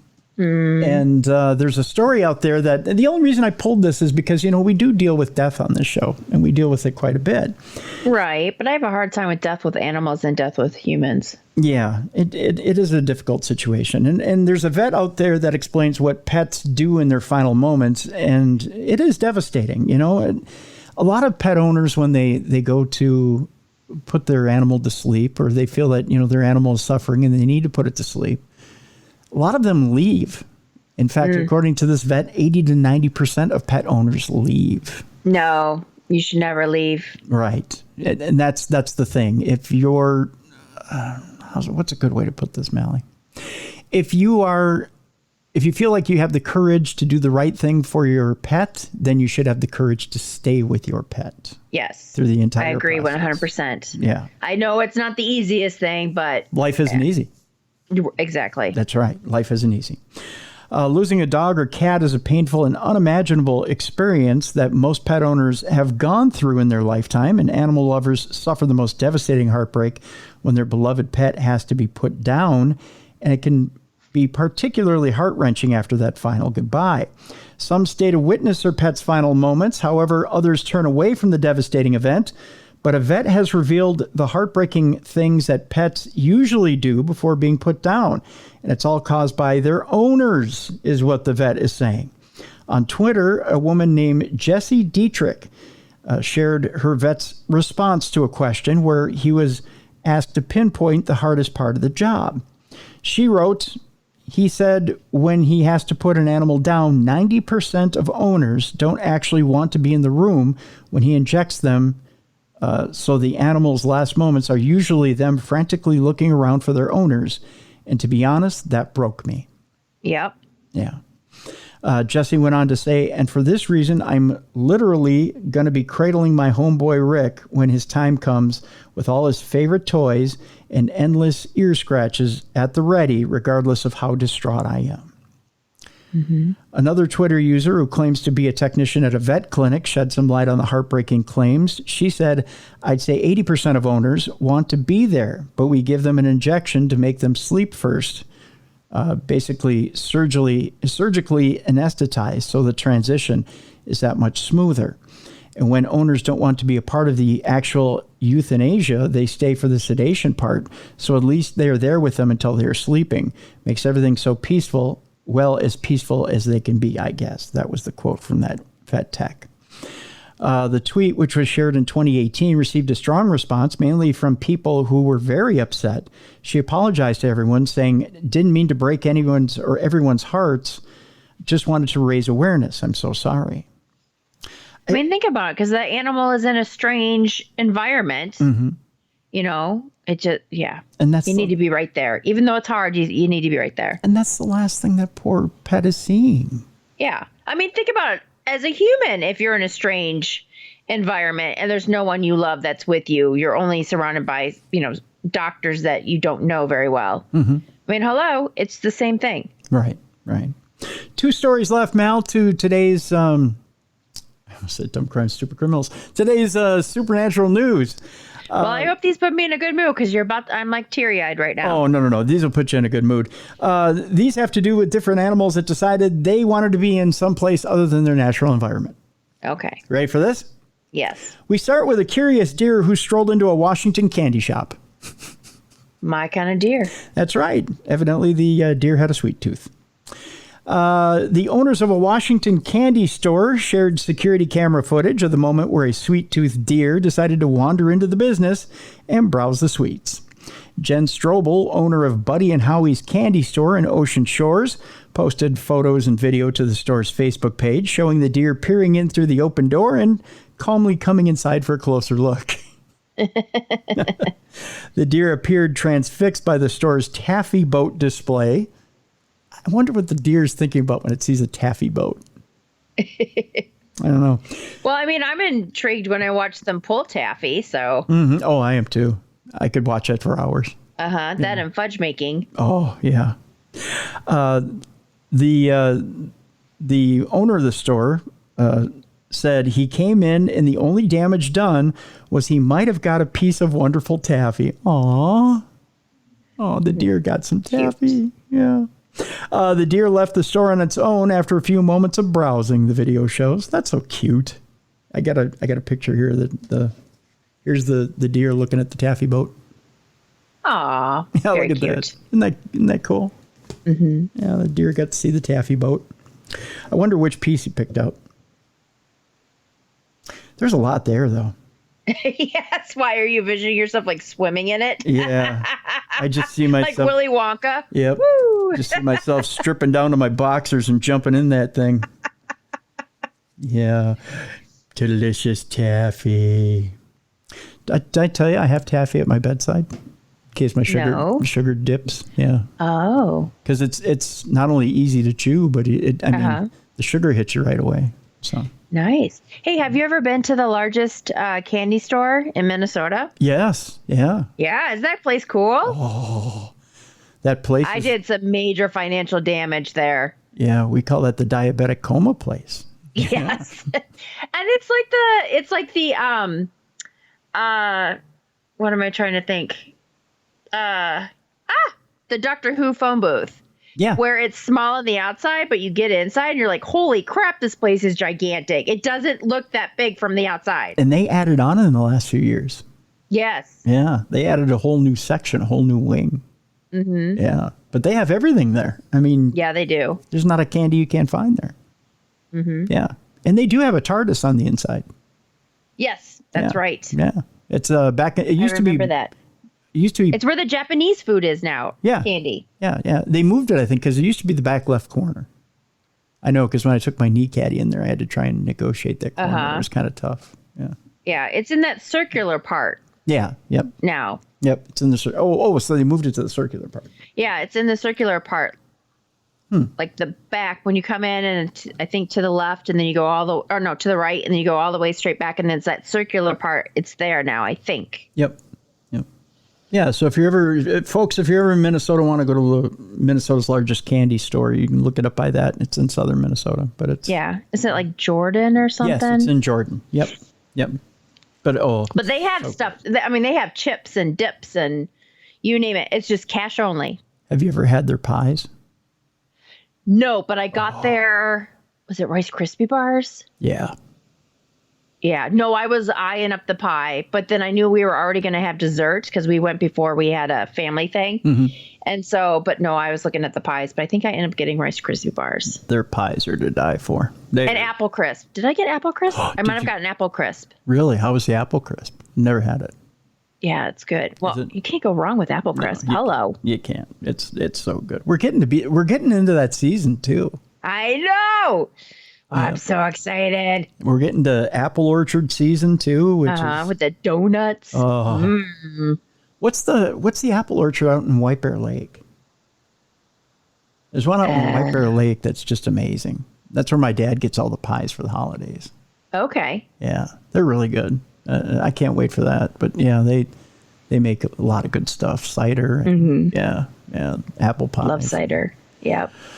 Oh my God, you and I just love food. We always get off topic and sit there and drool. Yeah. See, that's you, me, and fall foods. You, me, and Bruiser. We always get on this food kick, and I think that's. Hey, I'm telling you, we need to do a show on food. I know. I think as long as it doesn't have onions and mushrooms, we're good.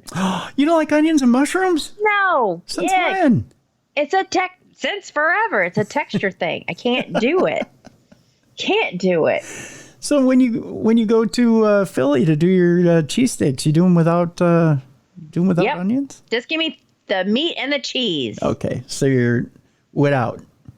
Yeah. So are you whiz without? Whiz without. So do you do provolone or do you do whiz? Oh, you know what? I've done both. Okay. It threw me when you said whiz. I was like, what? Yeah. Whiz, I was thinking peeing, and I'm like, ah. No. Well, you said whiz. I'm right. like, what? That's how you order it. Whiz without. Yeah. No, it's been a long time though. Yeah. Since I've had one of those, but yeah, no, I'm a picky eater when it comes to certain things. Mm-hmm. So, but yeah, that's what we need to do on the road. Oh. And just haunted restaurants. I thought, didn't they have a TV show like that? Probably. I could have swore somebody did a podcast that was haunted restaurants. Oh, probably. But they wouldn't do it like we would. I'm just saying. Yeah. Yeah, drooling. Yeah, eating with our mouths full, or talking with our mouths full. Yeah, drool cups around their chins. Yeah, bibs. Bibs and drool cups. Right. That's what we ought to name it: bibs and drool cups. There we go. Yeah. On today's podcast. Bibs, drool cups, and talking with your mouth full. Oh, you know what made me drool not too long ago? What's that? Is it? Oh gosh, I just forgot her name. She was passing out toffee or caramels. Starts with an F. Oh, Faye. Faye. Yeah. I was like, it's not Fern. It's not Fran. Faye. Yes. Very sweet lady. But yeah, those caramels. Totally drool. I got a hold of the 1 second hand from somebody. Oh, she gave me 2 bags. Oh, you got a hold of 2 bags? Yeah, she gave them to me. And I got her zucchini bread. See, I'm not a big So fan of forgive me for zucchini. having a brain fart and for not saying Faye. Yeah. So you couldn't even remember her name and she loaded you down with Well, goodies. no, I know her name, but I'm getting old. I had to roll somebody for 1 caramel. Oh, should have come to my room. I was scoring. See? Mm-hmm. Yeah, that caramel was amazing. Oh, so good. She makes it every year. Yeah. Oh, my God. That's good stuff. Although I'm not a big fan of zucchini. You lost me. Yeah, but it didn't have a zucchini taste, and you couldn't see it at all. Like, like sometimes you see like the shredded part. It tasted more like banana bread without the strong banana flavor. Okay. It tasted like one of the breads you get at Starbucks where they say it's banana bread, but there's not really a banana taste, and they say it's lemon bread, but the lemon bread part of it, other than the frosting, doesn't really taste lemony. Okay. It was like that. So there's no zucchini, all right, taste. Okay. Yeah, But so freaking good. Zucchini, I can't do green peppers. Green peppers taste like dirt to me. I don't like green peppers. Yeah, I can't. I don't like red peppers. I don't like any kind of pepper. Yeah, no. Yeah, I can't do it. Blech. Blech. All right, we're in agreement there.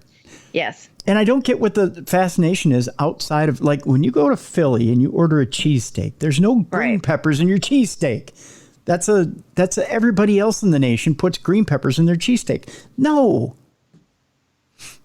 That's a sin. It is. It's a huge Just sin. give me meat and cheese. I just want meat and cheese. Yeah, meat and cheese. Yeah. That's it. Yeah. I'm a simple girl. Yeah, me too. I'm a simple girl too, damn it. I don't know. So, yeah. I don't know. We did get on a tangent there. Yep, sorry. It was food. No, that's okay, but it's food. Yeah. Mm-hmm. See, Bruiser and I get on a barbecue kick, and it's just... Oh, yeah. Yeah. We don't... I do like barbecue. Oh, I tell you. But I don't like coleslaw on my barbecue. No. Some people put coleslaw on their barbecue sandwiches. Yeah, that's a Carolina thing. That's a Southern thing. Yeah. Nope. No, thank you. Did I've told the story before on the show, but did I ever tell you about the sales guy who came into the later days of KLBB, and he came from North Carolina, and we told him we were going for a Mongolian barbecue one day, and we asked him if we could bring him back anything. I never told you that story? No. Okay. Just real quick before we get to our last story. Okay, so in the later days of KLBB, before we started Darkness Radio, I was managing KLBB. I was the operations manager, and they had a sales manager come in to manage the sales staff. Okay, and he came from Davidson Media's parent company, which was in North Carolina, to train these salespeople. And so when he came in, the main ops guy from North Carolina was in too, my boss. And we were going over to Khan's Mongolian barbecue for lunch. Okay. And we were going to... Delicious. Right. So we were going to go over to Khan's and have a sit-down lunch. We were going to talk out, different things about, our cluster there in Minneapolis. And we said to him, hey, we're going over to Khan's Mongolian barbecue. Do you want anything while we're over there? Because, you could fix up a plate and bring it over, right? Mm-hmm. And he goes, you're going to what? We said, we're going to go get Mongolian barbecue. Do you want anything? Well, he didn't understand what Mongolian barbecue was. Right? Okay. And he goes, Mongolian barbecue? He goes, why don't you make me one of them barbecue sandwiches and put some slaw on top of it? Like, wrong barbecue. Wrong barbecue. But I just thought that would be funny to imagine a Mongolian barbecue sandwich with some coleslaw on top of it. Uh-huh. Because it just would taste horrible. Yes. That's all. Mongolian barbecue sandwich with some slaw on top of it. So that was the joke around KLBB for about a year. Give me one of those Mongolian barbecue sandwiches with some slaw on top of it. Anywho, yeah. So there you go. So Mallie, but there's probably not a lot of people that know what Mongolian barbecue are. Well, Excuse me. Well, it doesn't matter. We're not proper on our English here. But, because Mongolian barbecue has become huge over the last 20 years in different states. I only knew of it because of Minnesota. I had never heard of it before I moved to Minnesota. Really? Mm-hmm. See, everywhere I've gone, I've thought, it's got to be cons. It's got to be a regional thing, right? And then you go to different states and they're like, oh no, we have a Mongolian barbecue restaurant here, but it's this chain or that chain. Okay. And although they have different spins on it, it's essentially the same thing. It's meat, vegetables, maybe noodles, or cabbage or whatever, and it's cooked on a stone grill, right? Mm-hmm. I mean, it's essentially the same thing. Right. Right. And people go, oh yeah, no, it's great. We love it, And you're like, oh, so people have heard of this, Yeah. Because I don't think I have any Mongolia restaurants near me. No? Mm-mm. Well, we barely have any here anymore. I mean, there's one. Oh, yeah. Yeah, Con's all but closed up except for one location, which is a shame. Because it's good food. Although I'll tell you, if you ever need to get cleaned out, folks, Con's Mongolian barbecue. I saw that cabbage. I tell you, it'll go through in a minute. You don't buy Con's Mongolian barbecue; you rent it. And if you're going to the proctologist, you don't need to drink the magnesium. You just go to Con's the night before. You'll be ready for your test in the morning. Just saying. Didn't mean to get graphic there, but hey, it's a shiny review for Con's.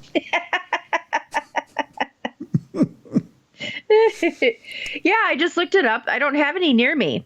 Huh. Probably the nearest one's like 20, 25 minutes away. Well, that's not bad. Yeah. But if you're like craving it and stuff, I'll find something closer. Yeah, true. And it probably holds on a little longer than Con's too.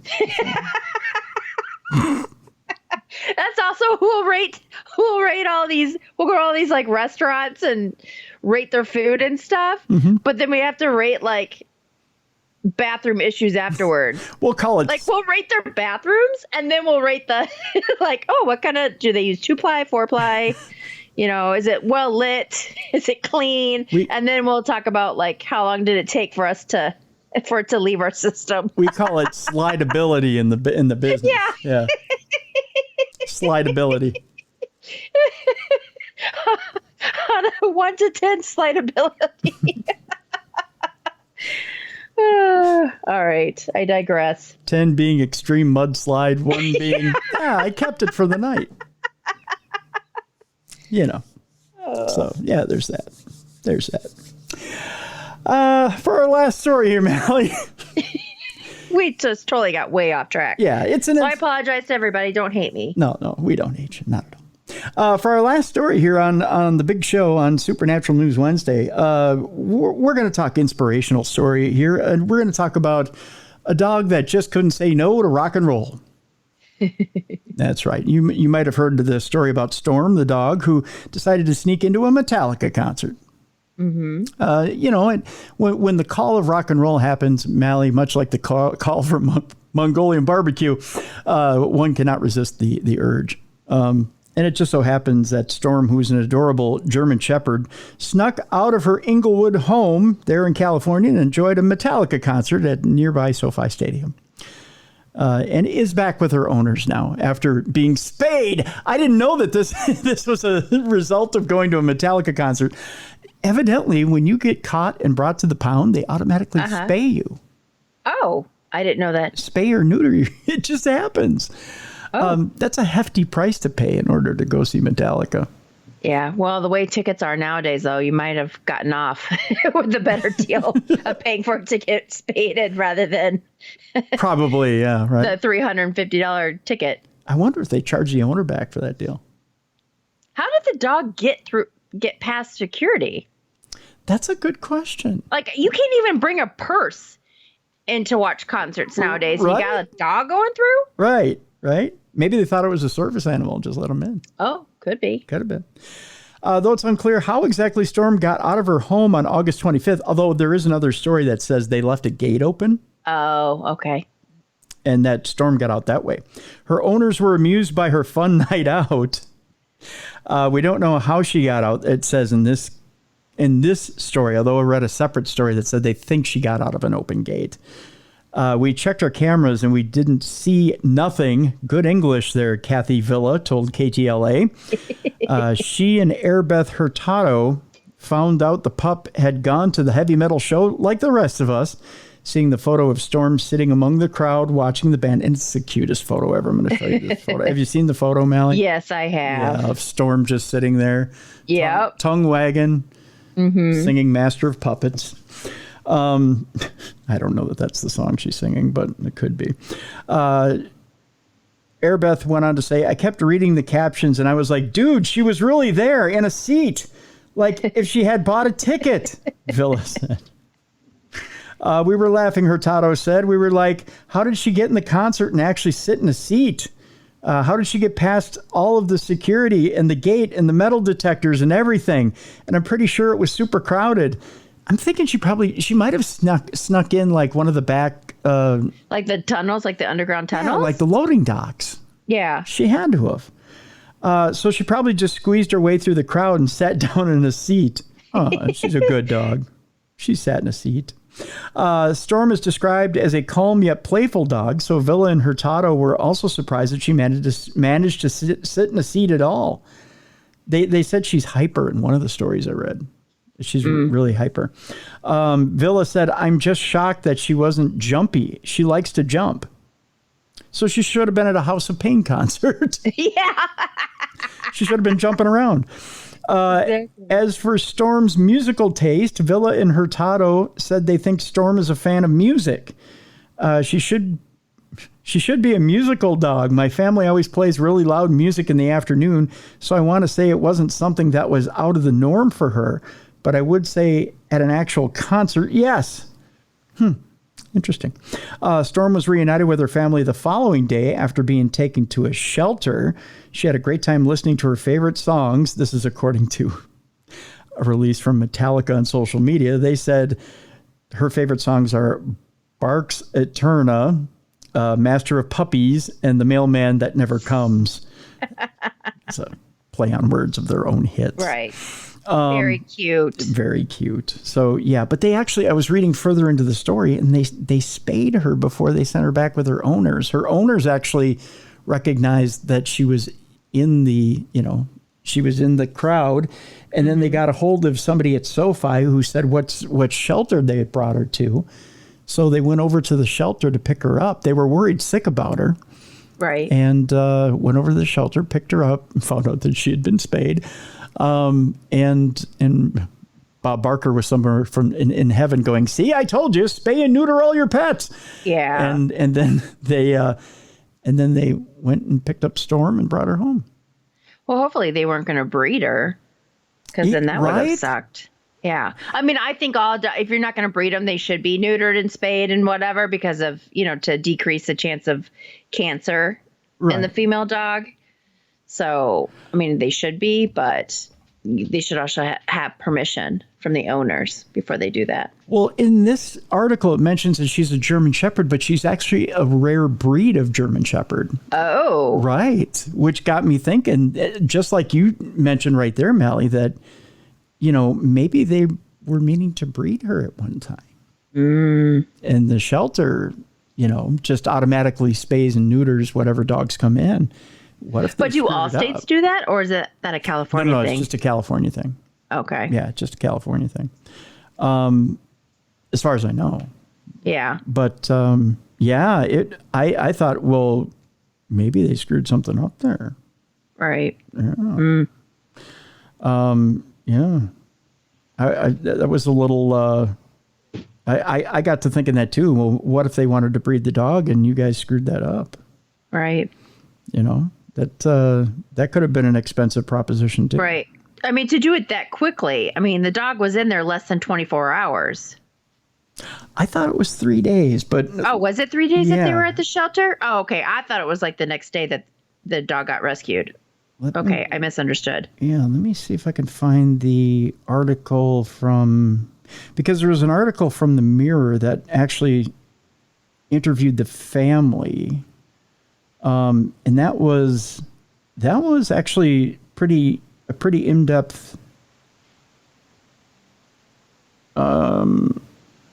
interview with the family. And yeah, here it is right here. And I think they said that they had gone 3 days without being able to find Storm. And Okay.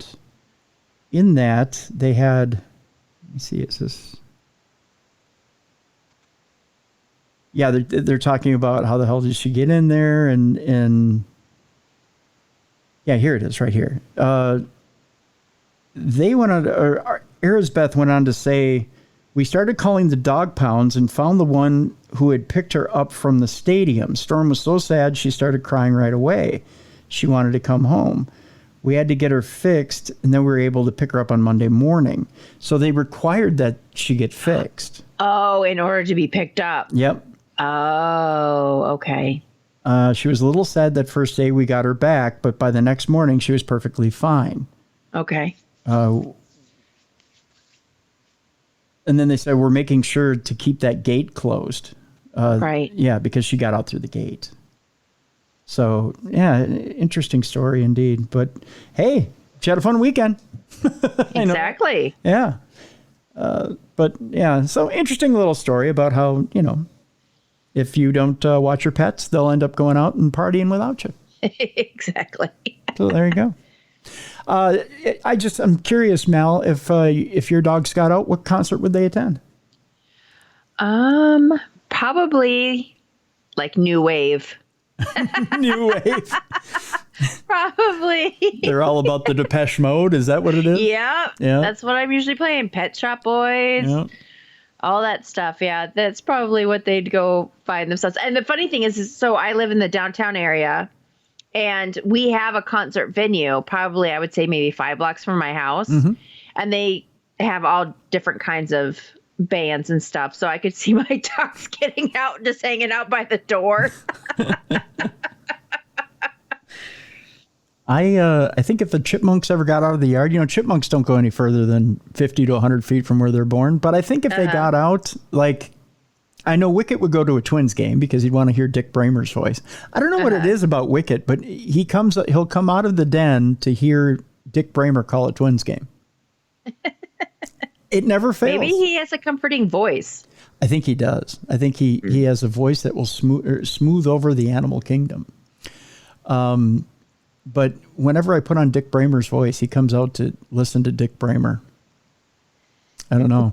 And then the other two, I think, would either go to a Mammoth WVH show. They go to see Wolfie Van Halen play, or to an Ice Cube concert. Oh, yeah. There we go. Because they're angry little sons of bitches. Yeah. So, yeah, I think that's probably what they'd go see. So Ice Cube. Yeah, probably an Ice Cube show. So that'd be it. Yeah. So that's all I can speculate for pets as far as what they sneak out of the house to go see. So that'll do it for today, for today's show. Got a big show on tap for tomorrow. The Click-a-Tat Ape Cat, Mallie, which sounds like that just sounds like a lyric from an Elton John song, doesn't it? Click-a-Tat. Kind of, Ape yeah. Cat. Yeah. The Click-a-Tat Ape Cat, UFOs, and Sasquatch, and what it all has to do with Mount Adams and the Washington area. We'll talk about Margie's Outdoor Store, how you can get a hold of an adventure map, and how you can go see all of these in person. Very cool. Yeah. James Shubsky is our guest tomorrow on the big program. Next week, Adam Berry. Oh, is it his new book? Yep. We're talking about his new book. Very cool. Yeah. Which will be available at the end of the month. Mm-hmm. Yeah. Got a good month in store here on Darkness Radio. Awesome. Yeah. So lots of good guests, lots of good stuff coming up in the next month here on Darkness Radio. Want to just tell you again, folks, we appreciate you so much and appreciate you listening to the program. I want to remind you to try not to sit on these programs for too long. And here's the reason why.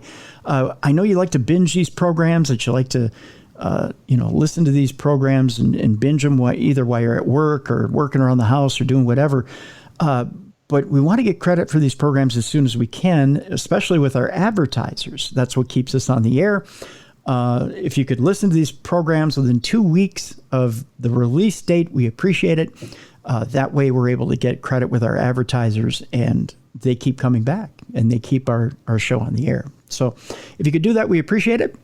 And again, we love you. We appreciate you. And thank you so much for being faithful listeners to our program.